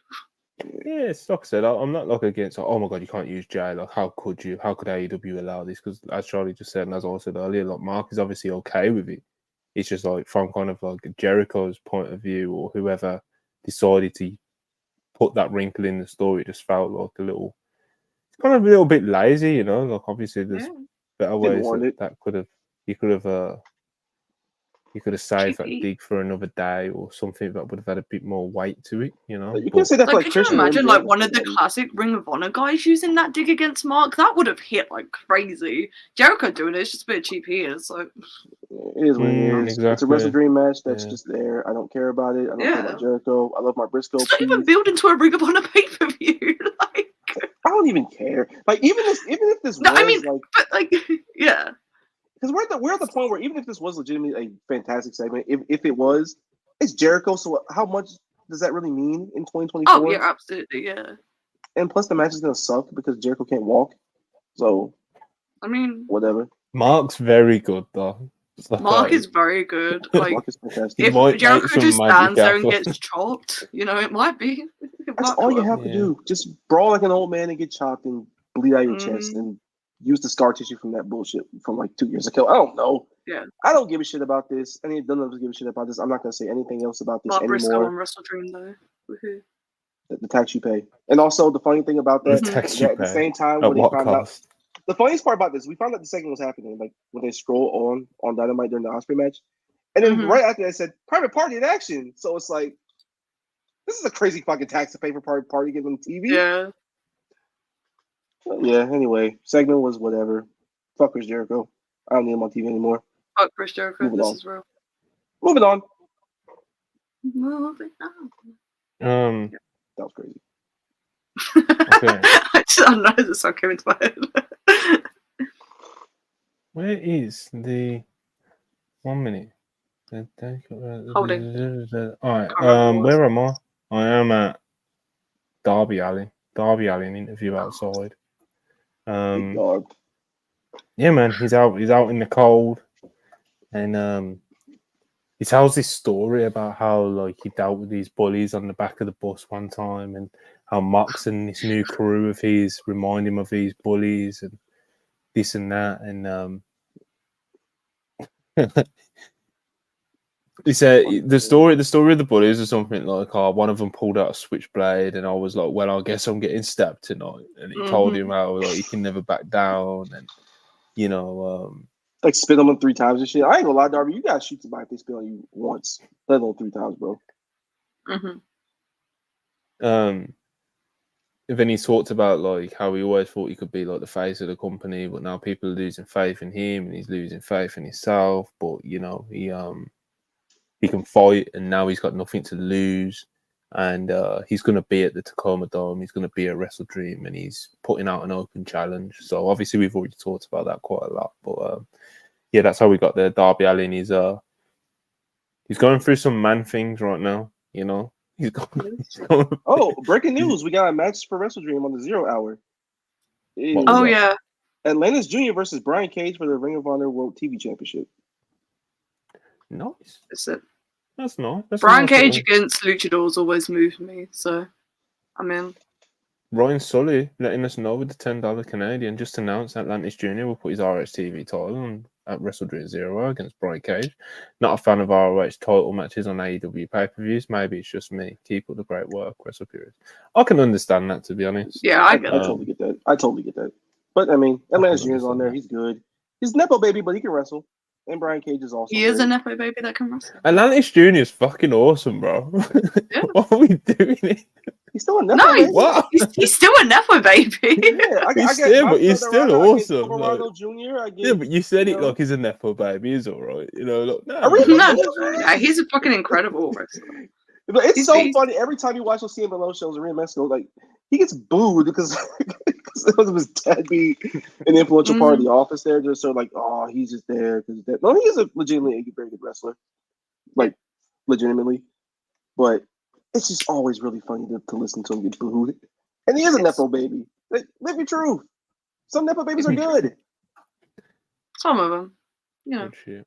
Yuzuru Hart $2. Every wrestler is afraid Vince will be back. Honestly, bro, unfortunately, I don't even give him that benefit of the doubt. You know, No. I do think a lot of them do kind of have this like weird, like Paranoia. father boss complex relationship, like this weird image of him in their heads. You know, Every time someone got released back there, they would go on these like shoot interviews. They're like, "Well, he didn't fire me. Vince loved me. It was that fucker Yeah, John exactly, Laurinaitis. bro. Mhm. They gave the go ahead to fire you, dumbass. This was the Exactly, bro. company. Yeah, Jesus. I unfortunately don't give most of these wrestlers that benefit of the doubt, and even then, it wouldn't be particularly benefit of the doubt because it's still not a good enough reason to like put that guy over, you know. But you know, I think, like I said, I think some of them are just kind of lost when it comes to that guy. Anyway, speaking of Dynamite, speaking of the real graps, Dynamite, Hangman Adam Page versus Juice Robinson. I really like this. It was actually my favorite match of the night. Same. Yeah, just kind of Juice is just a fucking lunatic, bro. Like, and he's so He good is. at like displaying it throughout his wrestling, and it meshed so well with like Hangman being this like fucking just prick. This Hangman was Mhm. so funny His during this match. He was staff. doing like the left hand of God taunts. He was giving the Mhm. crowd the middle finger. Like it was funny Yeah, as hell. there's Swerve's house chants, and because I think it was Yep. picture for our US friends, but they were doing Swerve house chants at him, and that's when he did. They were. That's when he put his fingers up at the crowd. Yeah.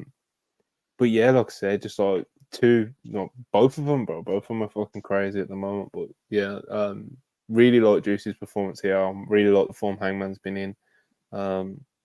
I love Juice's punches, bro. I love got very Juice's good punches, ones. man. Very so good good. punches.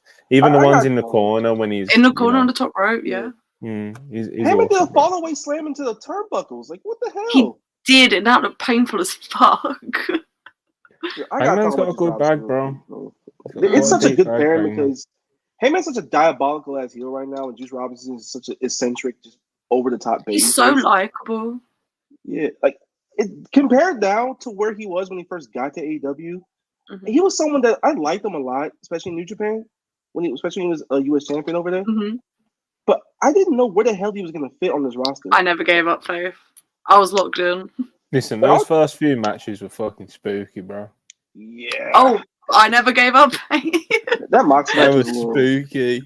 That Mox match was. Oh no, But they were terrifying. the sign of life was the Samoa Joe match on one of those ROH pay-per-views where like it was just Because, on of the course, show, but it ended up Joe being very does, you good. know. Yeah, of course, Samoa Joe. And then he just found himself. Like he's just eccentric as hell. And he's over the top. He's super likable.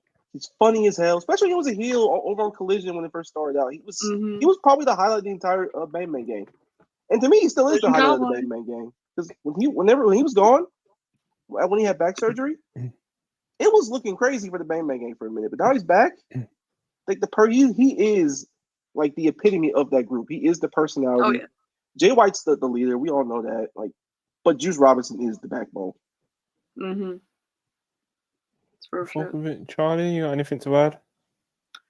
I really, really like this match. I like the crowd brawling they did beforehand. Like it felt like Juice was just immediate. Like as he made his entry, he was just like, yeah, let's fucking go. Like, and as he should be. Like Hangman just jumped his tag partners. Like, yeah, let's just get to the scrapping. Hangman as a heel is like one of my favorite things in wrestling right now. And I really like the style of brutality he has in his matches. Like, because I feel like heel wrestling can get a little bit like one-dimensional sometimes, but like he hasn't really hardly changed. anyone can do it, mate. Yeah, genuinely. One of my biggest fucking old man shouting at clouds. It's like no one knows how to wrestle like a heel. But like Hangman hasn't really changed his game all that much. He hits so hard anyways. He's just got to frown more and he's instantly wrestling as a heel. Like because he's always a great storyteller visually. That's always been his best part of his game. His wrestling's always and he fucking waffles people as well. Yes, he kills people in the ring, dude. Like just straight up like that. Keep wrestling like that and just be angry. Perfect formula. But no, this match was sick. Yeah, I was very happy with how this turned out. Shit, man. And the post match. Get to it. Oh, the post match. Oh, the post match. All right, so right. One second. Let me make sure I get this right. Okay, so Juice went for his finish. Hangman hit a low blow behind the ref's back, and that was the finish of the match. Very good match. Buckshot was hit, etc., etc., etc. Hangman, because he's just a despicable piece of shit, decided that he wanted to fucking hang Juice Robinson after his match. Dude. So he took his belt off. took his belt off, got him over the rope, and hanged him for about 2 seconds or something. And then it was like, and they kept saying as well, like commentary kept giving it away, but they kept saying, like, there's no one to help Juice. Who's gonna The help guns have been Juice? taken out. yeah, they kept drilling that home. And then boom. Yeah, you hear the switchblade. Jay White comes out to a big pop. He's fired up, got a crazy tan, And he got his music back. There was a lot of crazy tans going on in this segment. It was. And he got his music back. The crowd popped. Yes, the new crowd music back. That was a really smart play, because if they had just played the theme the Bang Bang Gang have now, I don't think people would have reacted how they want them to. Yeah, they would have thought it was the gun, probably. Yeah, unless they were tapped into WrestlePurist Worldwide on Monday, where they would have known, thanks to our good friend Backup Hangman, that Jay White was set to return imminently, as he did. So, shout out Ibu, send us super chats, and I'll won't give him any money from him. Anyway, Jay White comes down, bit of ground and pound to start off with, and Hangman goes through the crowd. Jay White chases him off through the crowd. I was kind of thinking, because he looked to the outside at one point. I thought he was going to grab a mic. Like he kind of looked to the outside, like he was going to grab a mic. Then he didn't, and then he got out the ring and just chased Hangman through the crowd. The brawl through the crowd a bit, and then Jay put him through this conveniently placed table. The table that him and Juice had set up earlier in the Yes. Cool show. So yeah, man. Yeah, Jay looked good. Jay looked full of fire here. Like I said, great tan. And I really like Jay White, and I can't lie. I'll admit to it now. When people would be like critical of Jay White in AEW, he's a really it frustrates me a bit, because it's just kind of like his level of opportunity compared to the level of talent he is and the level he was brought in as former IWGP World Champion. I think has been crazy. So when people are like, Jay White hasn't been X, Y, and Z so far in his AEW run, it's like he's barely had opportunity to do so. He's had glimpses of opportunities. He had half a feud with CM Punk, and he had that world title feud with MJF, which was a complete booking catastrophe. Do you know what I mean? So it's then everything else has been tag matches and kind of under mid card stuff, and it's and I think Jay White's a phenomenal talent. So it kind of always frustrated me when people were super critical of him. So hopefully he can kind of really get going now. To be honest, I wouldn't be mad if he kind of got the sort of push I wanted to see for Takeshita and Garcia, to be honest, because he does need to be taken up to that next step. I think, because I think he's good enough. I think the promo that he did, the online exclusive, that was really good. He's got a good look. Got a good look. He can go in the ring. Young. He can. We've seen now that he can be a babyface and a heel. Well, obviously, I think he's just a natural heel when you get, when he gets to it. And he can really, really talk, man. He can. Even though sometimes he can be prone to the whole catchphrase spamming thing. Oh yeah, the rock and he roll. Can be prone to it. Yeah, that is a common criticism. Single-handedly sold out Madison Square Garden. A professional wrestling. The Bang Bang. Oh. Come, who are my gold members? But no, I like Jay White. I do have my gripes with him. The catchphrase stuff he tends to do in promos. His work in the ring is good, but it can be boring at its worst. But he's snappy, and as a babyface, I have no fucking clue what it's gonna look like. I'm intrigued. I like it's a good direction. Plus, with the history between him and Hangman, with the roles reversed this time, it's a pretty nice thing.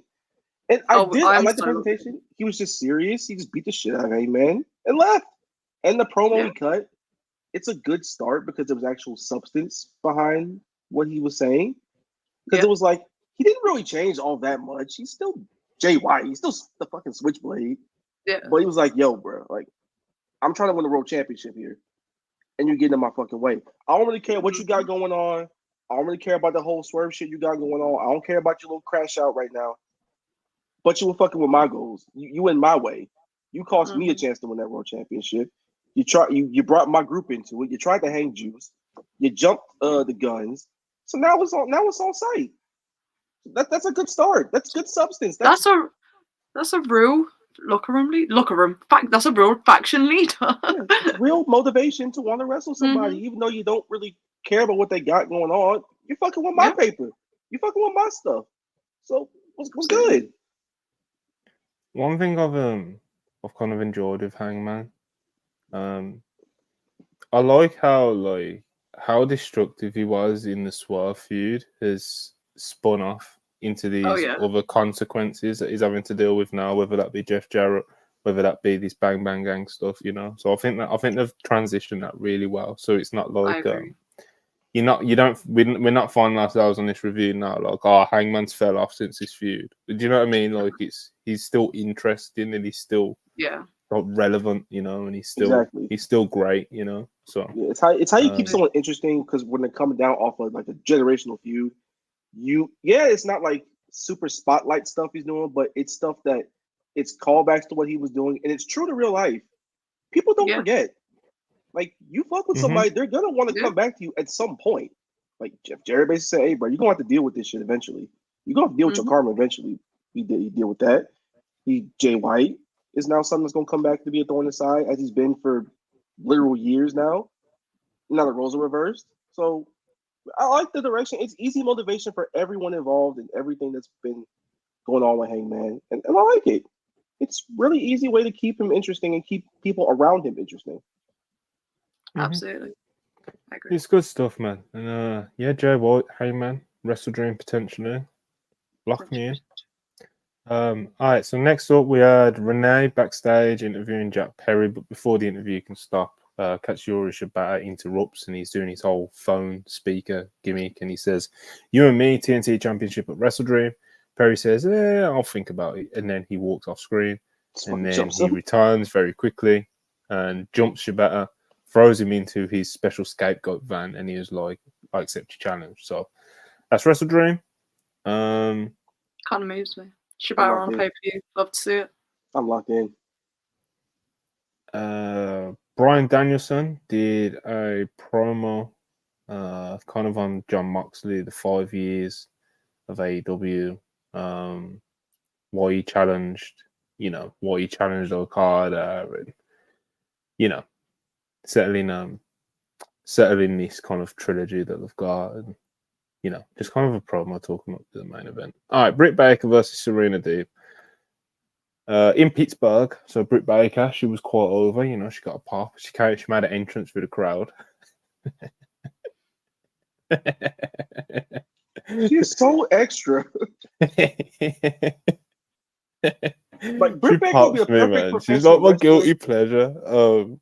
She's a great professional wrestler in terms of like how to like keep herself presentable.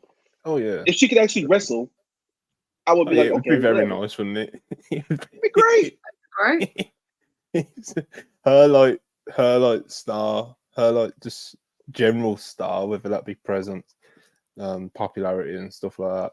Combine that with an actual like really good worker, then you would have like an all-timer, you know. But like, yeah. So Britt Baker versus Serena Deeb. This was we were talking about this a little bit before. I thought this was actually like kind of like okay, especially when you consider like some of Britt's recent matches, you know.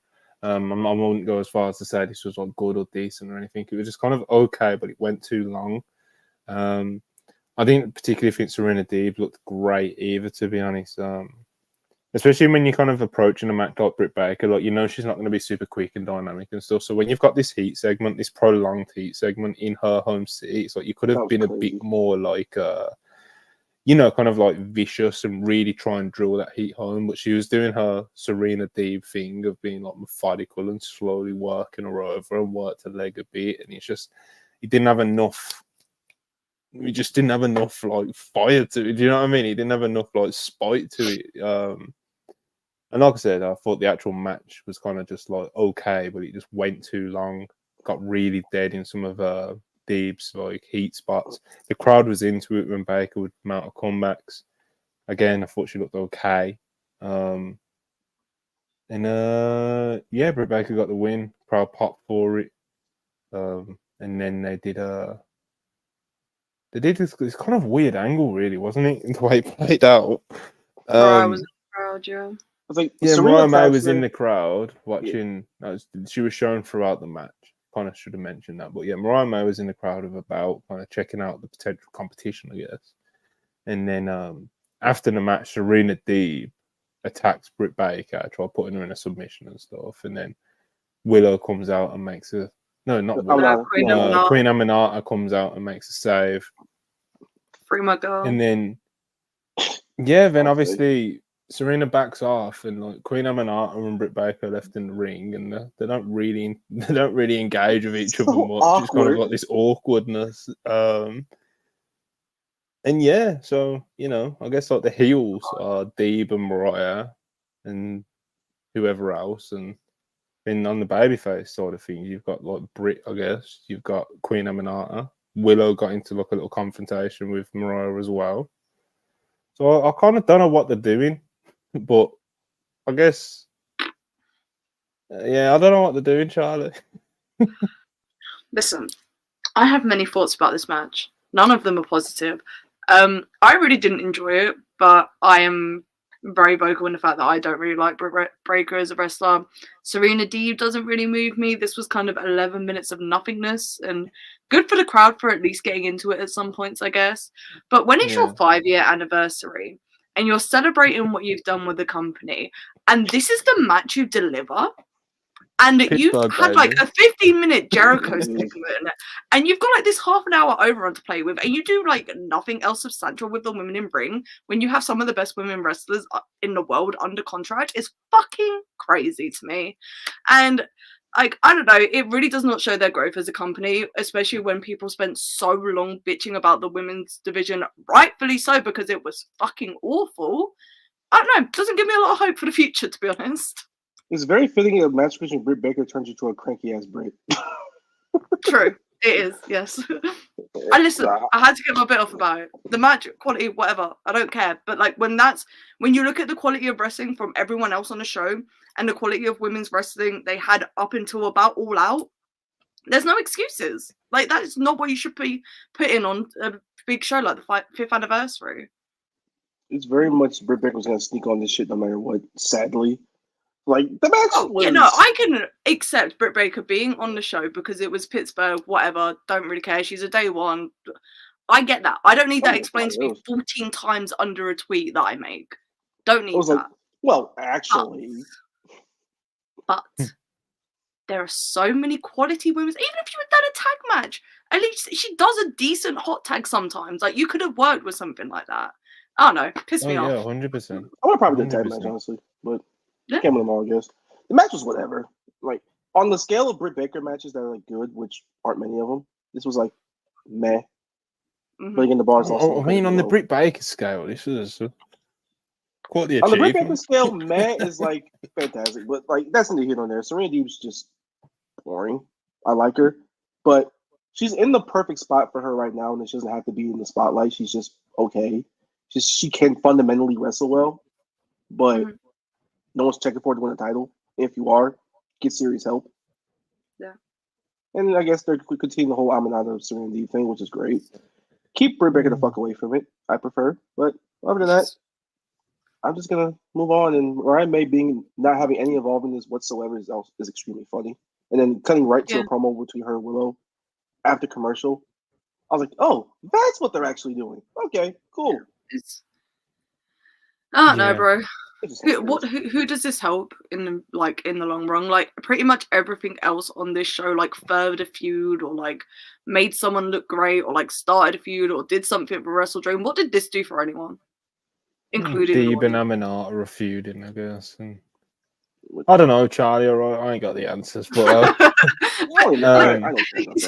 it's just really frustrating, and I felt like I get it, man. Because like we said before we went live, man. It's like, okay, Britt Baker, you get it. Like even you just said it. It's like I get her being on the show, It's like, but did she really need like a 12-minute match with Deeb? Because like you could have done that. You could have done what they achieved in fucking 6 minutes. Quite easily, to be honest. Crowd still would have popped and got behind Britt Baker. Deeb still could have done her angle with Aminata after the match. You still could have done all these things, Probably would have been better for it, to be honest. Yeah. And then you could have had like another women's match or something, you know, take a couple minutes off that Jericho segment, and voila, you know, it's like, and then you can do the thing like what Charlie was kind of alluding to, of like you could have something like showcasing, like here's our women's division on the 5th anniversary, you know, and you do like fucking Aminata versus Jamie Hayter or some shit, Yeah, you know, absolutely. But yeah, even like Aminata versus Yuka Sakazaki, like they literally teamed not that long ago. Like you could have made that match work with a couple of promos. I don't know. Something, yeah, I understand. But like, it's extra frustrating because we had been praising the women's division like in the build up to like All In All Out because they'd finally gotten somewhere good with it. And in the last month, what the fuck have they done really? Like nothing. Yeah. Well, there's answers for that, but I would not be saying I get why more. Britt was on the show. Just didn't need to be as long. And yeah, I actually thought the match for Brit standards was pretty okay, to be honest. Problem is, we got to a standard where we don't have to do Brit standards anymore. So yes, exactly. Very fair point. All right, so we got a Hook promo next, and for those that don't know, Taz was attacked, according to social media or wherever it was. Taz was attacked in like the parking lot or wherever. Someone has taken out Taz.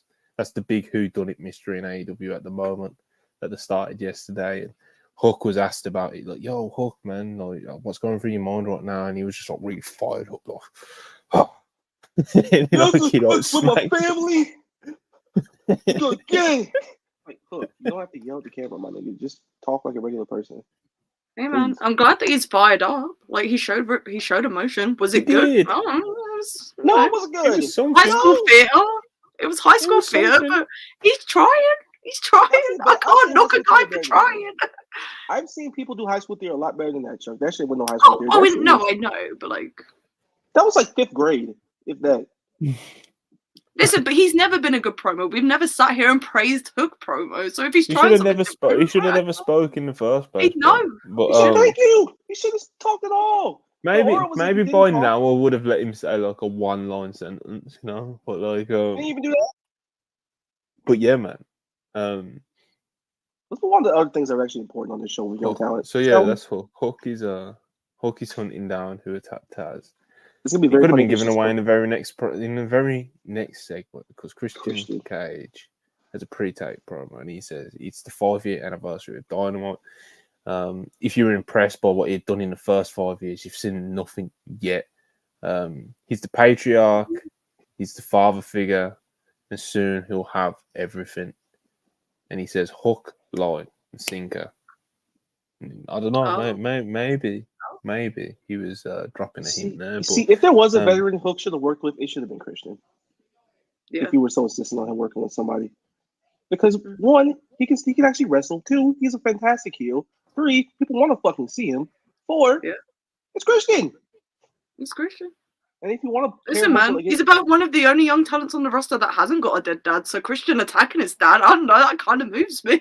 Hey man, if this were really a way to just write Taz off because he needs like triple, quadruple knee replacements. Yeah, he's been talking about like the surgery stuff quite a bit, and so good write off for him, I guess. Cool. Get well soon, Taz. We love you over here. Hook, put on talk. I'm begging you. Yeah. Spin for your father. Mariah May, she's about to get interviewed backstage, and she was just kind of talking shit about Willow, and Willow comes into Willow. She wasn't standing for it. She caught wind, got into the face, and they kind of went back and forth. And Mariah was like, "You just want a title shot of Willow." It's like, of course I want a fucking title shot. Who doesn't want a title shot?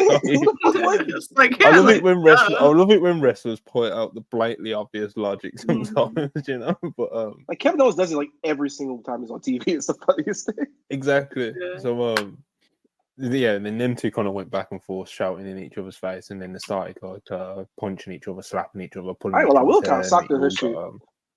She did. Yeah. Oh, I know we've already moved past it, but at one point, what did she do, bro? She did like Britt Baker does a spinning elbow to Serena Deeb halfway through that match and fucking murks her, bro. Like, fucking rule. But If it's anyway, gonna be bad, at least hit her with it. At least I guess, but yeah, Willow and Mariah had a little brawl scrap. Seems like that might be the WrestleDream match. I don't know because what they're doing with Brie. I don't know. I don't want Willow to lose. I ain't gonna lie, bro. It should come with Babe with a powerbomb at WrestleDream. Hey man, you booked that match, Tony. I'm gonna start some agendas. I've been starting to for a month. Mariah May is, she's young. She's talented. You can always try again. That's all I'll say. We might have jumped the gun a little bit. Let her flesh out her character. We can circle back in 6 months. It's fine. I understand taking a chance with a young talent. I mean, I'd rather you do this. Sometimes you have to. But if it ain't working, it ain't working. It's okay. You can go back to it later. Because at this point, if you're going to circle back to the Tonyverse, it doesn't really need a championship. It doesn't need a championship. No, they've done the world title stuff now. They can just finish out their blood feud. They don't need the belt involved. I think Willow would be a great world champion. She'd be a fucking fantastic world champion. She'd be the face of the company if I were booking this. She's the ace, bro. Bro, if there is ever a woman in that division to have held both the TBS and the world title, Willow should be the first person. Take that leap with a young talent. Establish someone. Wonderful stuff. Could you imagine if Stat crashes out that like she beats Willow, but like, haha, Willow still wins the world title before you do? Listen. Hey, man. They're the two best talents in that division. Give them the world title. They should be your world champions. It is what it is. It is what it is. Mariah, it come with Babe with a powerbomb.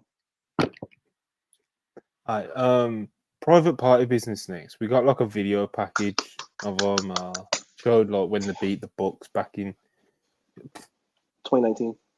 I was gonna say back to like literally 5 years ago, bro. Like it was like the second, third week of TV. Yeah. Mm-hmm. It was quick. We got a lot of those video packages actually. We forgot to acknowledge it. They show a lot of really cool Yeah. They did Brian. They showed Kane and Tyler. They showed everything. They showed Moxley jumping Kenny in the first episode. Yep. It was fantastic. Still the shit was MJF from earlier this year, which popped me quite. Bro, that literally, I was like, why are they showing this? I felt personally attacked. I love how of all the matches they're picking to showcase. So this is one of the greatest things in Dynamite history. That one. I know. What are you doing? Pick like one of the most divisive matches they've ever had. But they balanced it out because they gave us a Brody Lee video package. Rest in peace, Exalted. They did. That was cool. All of them were cool, to be fair. Even for whatever it was, the fucking MJF Ospreay thing, it made me laugh. So so yeah, man. Private Party had a squash match versus the Iron Savages. They got the music. They got the new gear, good shit. Like I said earlier in the party, it was starting to get spooky for them because they were kind of just treated like fodder in the with all the mock stuff. Like Marina was fucking giving them body shots, and it got spooky. Shots. We don't have no shots no more. I don't even hate the new music, but I did think that their entrance music was like a big thing about why they were likable. Oh my god, is that Private Party? You know, at least we kept that at least. But yeah. But like even just like, shots. Like, I don't know. Again, I don't hate the new theme though, so it's like, you know, but at the same time, it does feel like they have like taken something away from them. But if they are kind of, I'll let it slide if they lock in and win the world titles, basically. Yeah, if that's what they do, if they're trying to achieve, like, okay, Private Party are locking in, do you know what I mean? Yeah. And you know, and they go on like a fucking title charge, then okay, cool. You know, I'm with it. But, I'm so with it. if you're gonna take that element of their entrance, which did help get them over and stuff like that, away from them, then it needs to be supplemented by, you know, elevating them to the next step or whatever it's going to be. But if they're just doing it just to change the look and gear, then like I'm against it. You know, if the idea behind it is it's a great thing, but there's like an element of goofiness behind it, then sure, whatever. But I still would personally kept it. I like the theme. They've actually have three really good themes in AEW personally. Yeah. So, whoever's doing their shit, shout out to you. Yeah, absolutely. They make a catch. So yeah, they beat the Iron Savages. That was nothing. Then they get on the promo. They get on the mic. Zay gets on the mic saying, at the beginning of 2024, we said that this would be a great year. Then he talked about kind of like how they're ready to come back now from like recent injuries, and obviously Cassidy's kind of kayfabe hand injury, and they're going to battle through it, and they're going to be the next AEW Tag Team Champions. And they said, you know what, fuck it, we're feeling froggy right now. Young Bucks, come to the ring right now. Let's do this right now. Did you see what he said? But after he said, "Suck my ass, Joe Bucks."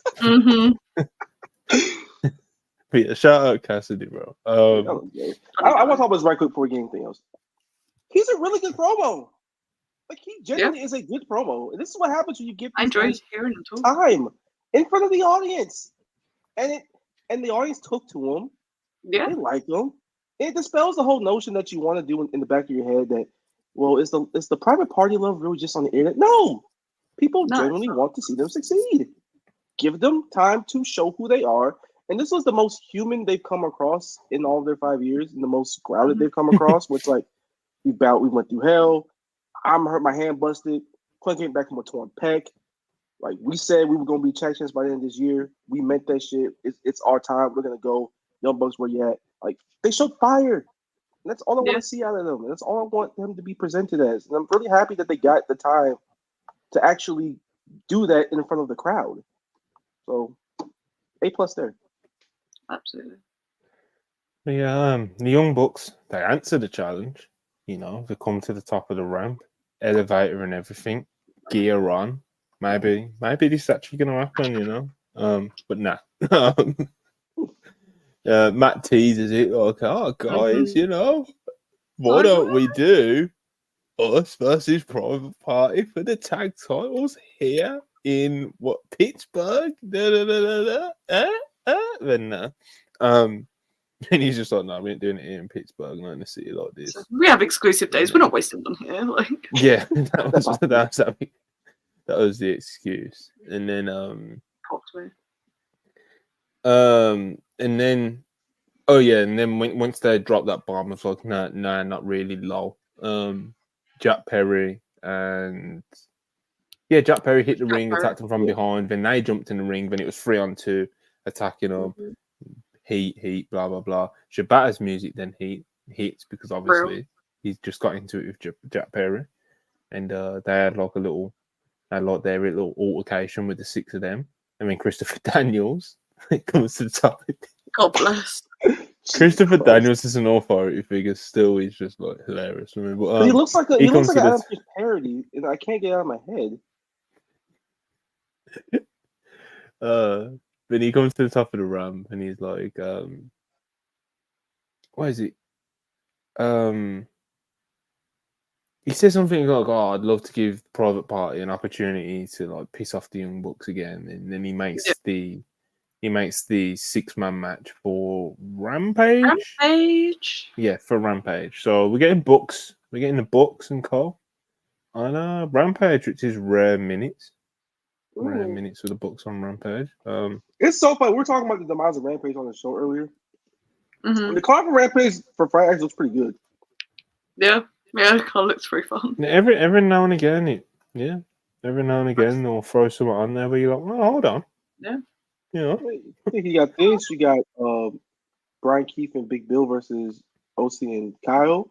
Should be a good tag match. It'd be okay. A Camille squash, because why the fuck not, I guess. Well, that's.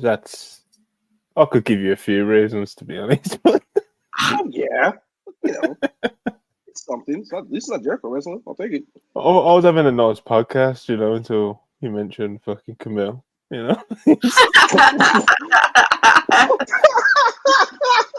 was having a nice time on a Thursday afternoon. Evening. It's 2 a.m. My friends are bringing up Camille. Feels quite spiteful, to be honest. It's just funny as hell. She's a brick house. Did you not know? The brick house. The brick house. Right, not just any brick house. She's been quite unfortunate.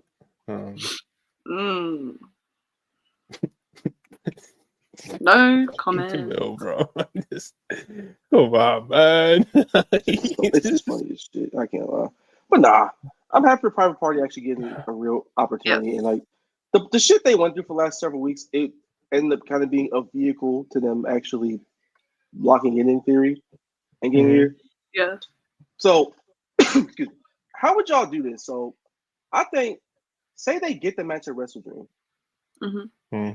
and they lose, but the guys, the teams that they lost to before all this, they go on a spree where they get those wins back, and then by like Full Gear or World's End, whichever one, they wrestle the Bucks again, and this time they do win.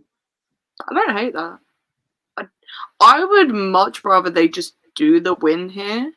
But like if they're gonna do another loss for Private Party, I don't hate them kind of going like on a little redemption tour, getting the wins back, getting matches on TV again, like having dedicated time to their push. I don't think it would be bad. Yeah, I would just rather see them win, to be honest. Yeah, because I say it only because they said like by the end of the year we will be tag champs. They didn't say when exactly. So if they stretch it out to like Full Gear in Jersey, I wouldn't mind it. Or if they want to go all the way to Orlando for World's End, sure, I guess. Yeah, I think they actually do need a little bit of time because with the Bucks having the belts, there's like a security of like they're going to be on TV. You can also like as a booker, it can make you very complacent in the sense of like you don't. Well, we've already criticised the AEW tag division a lot over like the past couple months. Deservedly so, I think. When you've got champions like the Bucks, it's like you can put any two people against the Bucks, and you can kind of like fashion a fucking pay-per-view match out of it or something, Whereas with Private Party, say they lose at WrestleDream, it gives AEW like 3 months or whatever it is to kind of like actually like set a division up for when Private Party win the belts. Because Private Party are going to need like real tag teams to face, Yeah. And you can kind of like, you can kind of present them as like the core central piece of the new era of the tag division. And even though they are day ones, it's like this version of them, as in top of the division champion version of Private Party, that is something new to the AEW audience. So, I like Marcus's idea because I think the division needs building up before you put the belt on someone who isn't as big of a name as the Bucks. Because like I said, Bucks. So look what they did on the fucking last pay-per-view, bro. You just throw Ospreay with someone, and it's like boom. Do you know what I mean? It's like we're not pay-per-view on Grand Slam. On Grand Slam. Plus, with Private Party, they haven't really won against anyone in a while. So I want to see them. Yeah. Okay, they're young. They're ready. They feel like they're ready to go. Then they get to that match, and it's like, oh, they're really not. They're ready after all. And then they look in the mirror, lock in, get wins over established acts. Yeah, it was. We've seen it. We've seen that sort of thing a million times work very well. So. Shout out Private Party. Hopefully they have a strong ending to the year, man. And keep letting Cassie talk more in front of the crowd because he was very good at it. Yeah, man. All right, so MVP, he had a backstage promo immediately interrupted by Prince Nana, who is pissed off basically because of how much MVP slighted him, took the piss out of him last week. And he was like, yo, I used to wrestle, don't make me lace up these boots. And MVP was like, that sounds like a complaint. And I don't deal with complaints, but he does. And then the camera pans over and Shelton Benjamin's just standing there. And that was a debut, first appearance of Shelton Benjamin in AEW. Huge pop from the crowd. Giant pop. It was like one of those, like, if you ever watch the Disney Channel and they have like a massive like guest appearance and they pan to him. That's exactly what that pop was. Yeah. When a celebrity is on like Fresh Prince of Bel-Air or some shit. But Shelton Benjamin, and MVP introduces him as the president of the complaints department, which popped me. It just makes it sound like Shelton Benjamin's just going to be laying people out that dare bitch about the Hurt Syndicate, which genuinely does pop me quite a bit. Yeah, imagine someone like tries to leave the Hurt Syndicate for the first time, like also mob shit. Good shit, man. But yeah, Nana didn't want to. He weren't looking for no beef. I think he's gonna wait for Swerve. All right, so well, actually, quickly, any thoughts on Shelton Benjamin in AEW or anything like that? God bless. I'm happy for him. God bless. I love everybody. Shelton Benjamin. I love Shelton Benjamin so much. I loved him since I was like 05 when I was a kid watching him, bro. Like, he ain't the athlete he used to be, obviously, but he's still a smart worker. He can get some really good minutes on TV with a lot of talents on the roster. I'm really happy for him personally, getting the opportunity to be in AEW. We worked the Hurt Syndicate and all that stuff. And he can be a valuable asset backstage with people. Like, he really can. I looked up to him as a kid, still do to this day. Like, he's a good dude, man. I'm really happy for Shelton. Did his little indie tour after getting released from WWE, and now he's got his big contract again. I'm very happy for him. He's had a funny 2024. Saw him wrestle live in the Electric Ballroom in London. Very, very funny. He wrestled Pippi Longstock in the third? He wrestled Man Like the Research and Leon Slater. Two very, like, it was just, you know. Outside of Leon Slater, same thing. Hey, man. Man Like the Research. Leon Slater's wrestling Leo Rush, isn't it? He is. Live in London for Rev Pro this weekend. I will be there to the surprise of absolutely no one. That's some real shit right there. I'm going to say, of course she's over there. That's real gonna be shit. They wrestled before. They wrestled at the British J Cup last year, 2022 maybe. I don't know. One of them in the last couple of years. That match was pretty good from what I remember. So it'll be even better now that Leon Slater's proper like. Really Leon won the cup last year, 2023. Last year. Then Leo won it this year, didn't he? Yes, he did. I think because on the graphic it says like champion versus or whatever the fuck it said, like champion versus champion or some shit like that. Yeah.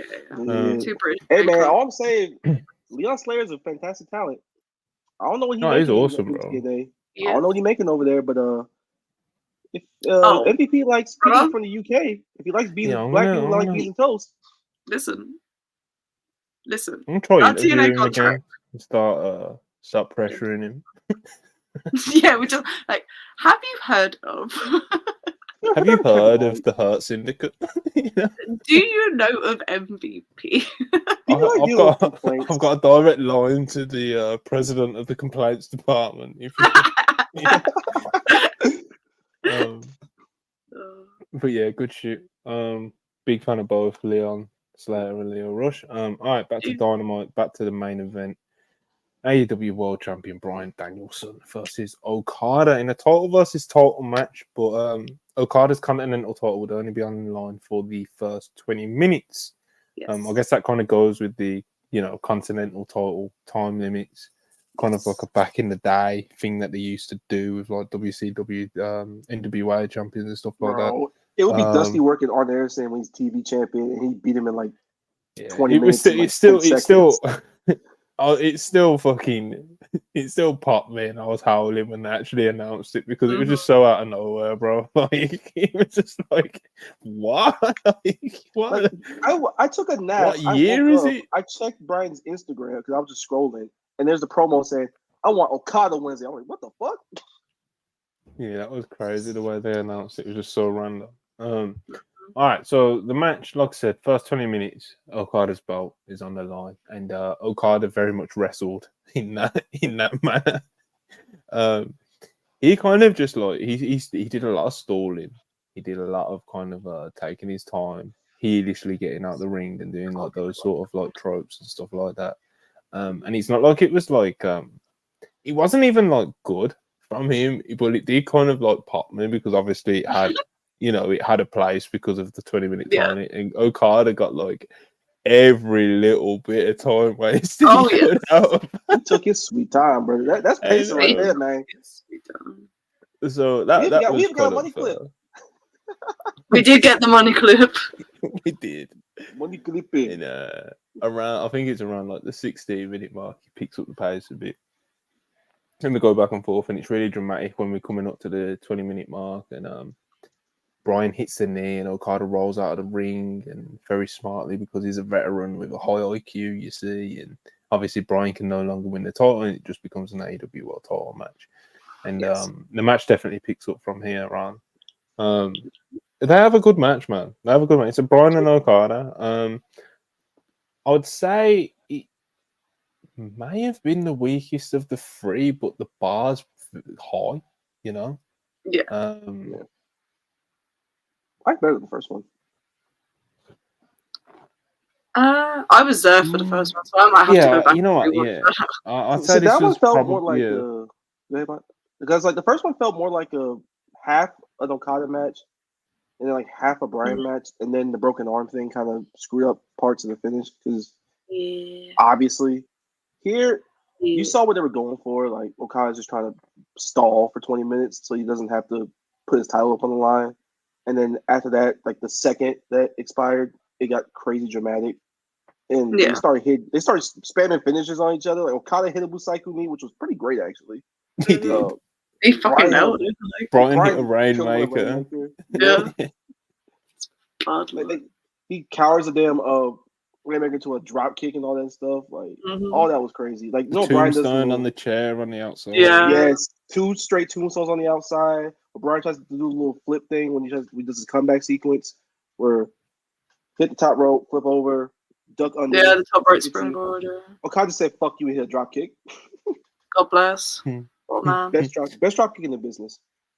Oh yeah, the finish was sudden. He wasn't bad, but it was just kind of didn't love it. a back. Yeah, so I was gonna say it was kind of a backslide, like hardly any build and anything. You know, he was just like, boom, the match is finished, and it was just Claudio like, okay. and Co coming out, and they'd already done 2 fucked finishes on the show, and I was just kind of like, well, you know, don't love that, but like, it's what it is. They're like, Continental rules expire, so they can be out here. I did like that on commentary. Oh yeah. That was good. See, my main gripe with the first 20 minutes is the fact that they didn't do like official time calls. Like they were talking about it on commentary, but like the only time call they did was 20 minutes have surpassed, and the crowd reacted to it. So the crowd would have been more up for it if they had done proper time calls. That is my only gripe with the first 20 minutes. Yeah, they should just do it with every title match, man. Like every 5 minutes. 5 minutes is past. Like, yeah, you know, 5 minutes has passed. 15 minutes, 20 minutes. Like they did it on commentary, which is like, okay, cool. Yeah. It's cool for us to do. And they were just doing it in random minutes. They were just like 13 minutes, 16, 18. I'm just like, bro, shut up. They're like counting down. Like Shivani would just like intervals say it. But like, if you're there, you don't know unless they see it. Like, yeah, man. Yeah. It was a good match, man. But as far as both of these guys' standards go, I think I'm pretty confident in saying this was the weakest of the 3, but by no means in any universe did I think this was a bad match, because it wasn't. It was a good match, good main event. I'd say my favorite was probably the one at the Dome.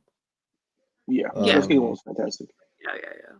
Probably, that was probably my favorite. It's probably still one of my favorite matches this year, to be honest. This year too. That's so funny. I know, crazy, bro. It's been a mad year. There's been so much. But yeah, good match.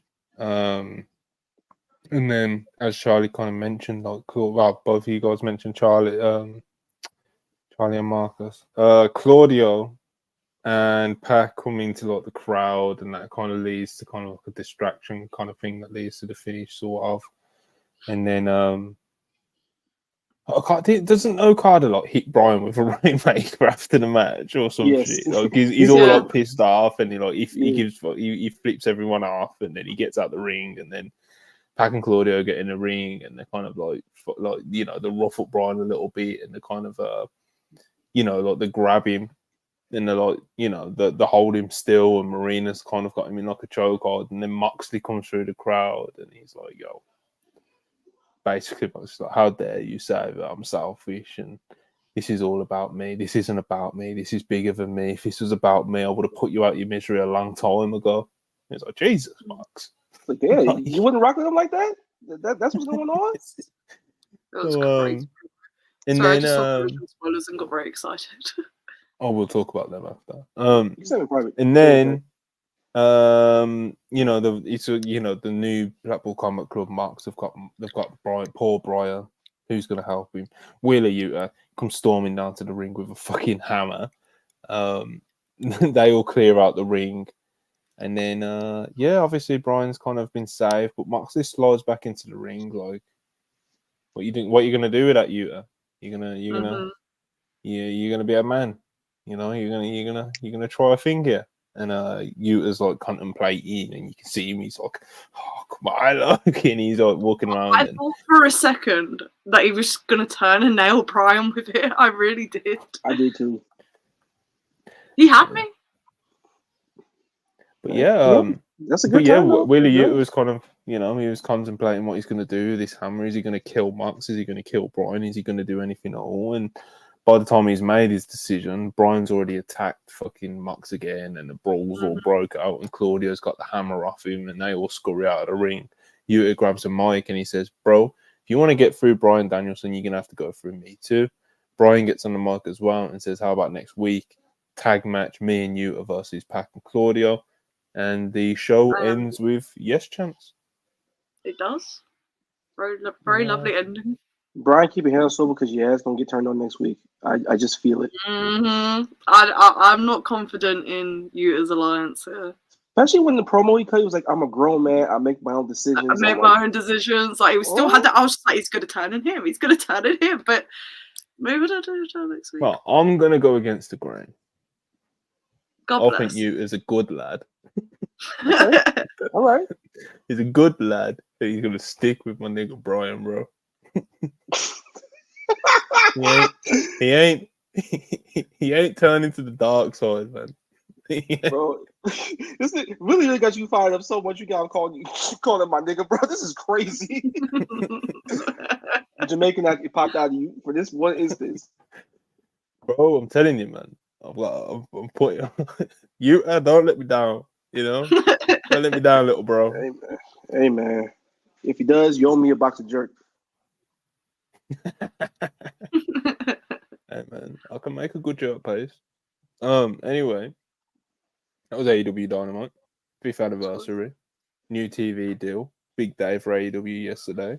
Indeed. One of celebration, one of good wrestling. They had a 30-minute overrun, bro. We didn't even touch on that. But yeah, this Brian Okada match had a 30-minute overrun, which nothing says the network is happier with you more than here's $185 million a year and a 30-minute overrun.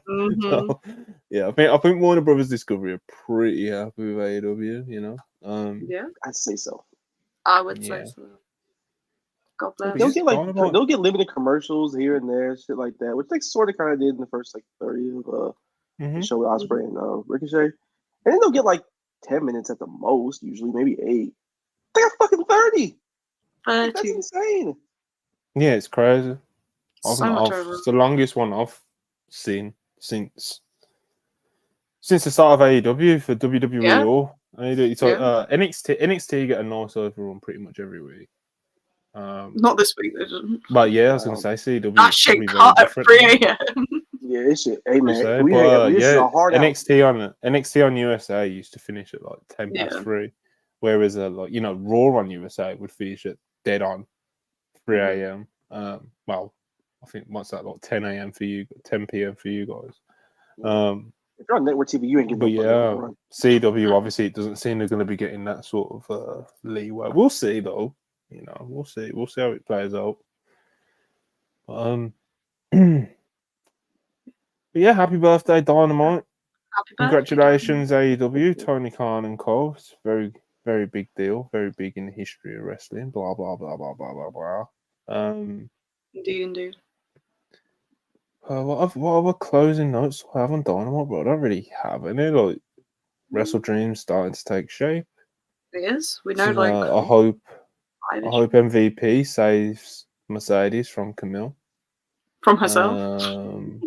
Now. Yeah, and herself. Yeah. It would be great if she did talk for it. One thing we forgot to mention on the private party thing. Stoke was backstage watching. Was he? Yeah, I'm really for that, almost disgustingly, shamelessly for that. That does move me. That really, really moves me. I would dedicate a Twitter account to that. Okay, of people. I'm very with it, but does that mean he's moving away from Stat, or is he just gonna have this great babyface team and very heel women in the same faction? Because that would be very funny. No one Stokely could Stat work. don't need him. Sure it doesn't. I don't think that needs him either way. I like the pairing, but like if they go separate ways, I ain't gonna be sad. Like especially if he's taking over private party. Even if you did end up saying, okay, here's that and here's private party, but no one Stokes' personality, it could work. He could work. I think he could make it work. Yeah, 'cause he's funny as shit anyway, and he'll add some levity and some personality with private party, and on the other end, he'll do the same thing but be a little more locked in and serious with that. Mm-hmm. Could work. Yeah, we'll see where AEW's going. You know, someone said in the chat that Daniel Garcia has put AEW in his bio. We're bio watching. Oh my I don't know if it was already there. I don't know. He's moving deliberately mysterious on Twitter the past few weeks, month or so. Like he'll retweet something and then unretweet it, and then he'll tweet it. Like everyone knows he does the tweet and delete thing. Like he's been doing obviously that, but like he's been up retweeting things, unretweeting them, bio changes, blah blah blah. Actually, he tweeted a GIF and immediately deleted it. It's the Black Spider-Man GIF. Yeah, he's being cryptic and he's such a wrestler. Yeah, ball up top as well. Try don't ask what that means. I really don't know. We go again, you know. I see. All right, so spin the block. Brian Sully, $5 Canadian. Appreciate it. Where's Jamie Hayter? I really not want to know why she wasn't at least in a backstage segment or something. It's an anniversary show. Yeah, I think the use of Jamie Hayter has actually been kind of weird since she's came back. Like I was expecting her to be like featured more prominently than she has been. But, like there's slow rolling bringing it back, and then there's like slow rolling bringing it back. Yeah. I get not wanting to do the Saraya feud like on Dynamite, but like we're past that now. Let's get the ball rolling. They're getting weird with some of the way they have to juggle things because it's like, oh shit, we're in the middle of a pay-per-view build, but like I'd still keep her in the back end and like build to something. I haven't heard versus just be on the pay-per-view, you know. Fuck it. It's Jamie Hayter, bro. You know, it's WrestleDream. It's a pay-per-view where you can just do shit on more or less because you have so many things built up before that. So who cares? Just put her on it. Build a feud while in the background or something like that, and keep it pushing. Yeah, we'll see how to play it all out, man. I'd like to see Jamie Hayter featured more prominently, like I just said. Me too. All right, I think we can wrap up. You know. Yeah. I feel like we can. I feel like we ain't got anything else that we need to touch on. You know, we even spoke about Mercedes' stupid fucking comments. Like we even. We talked about Discord. Adam Cole was backstage at AEW Dynamite this week. Mm-hmm. Yeah, he's been backstage a couple times. Yeah, he's not like it was reported earlier this week or last week. You know, he's expected back somewhat soon. Anything else AEW related? The 2 injuries. So in the tapings, Sammy Guevara. I think Sammy Guevara like knocked himself out or something. Apparently that's all it is, and he was walking around backstage and he was fine.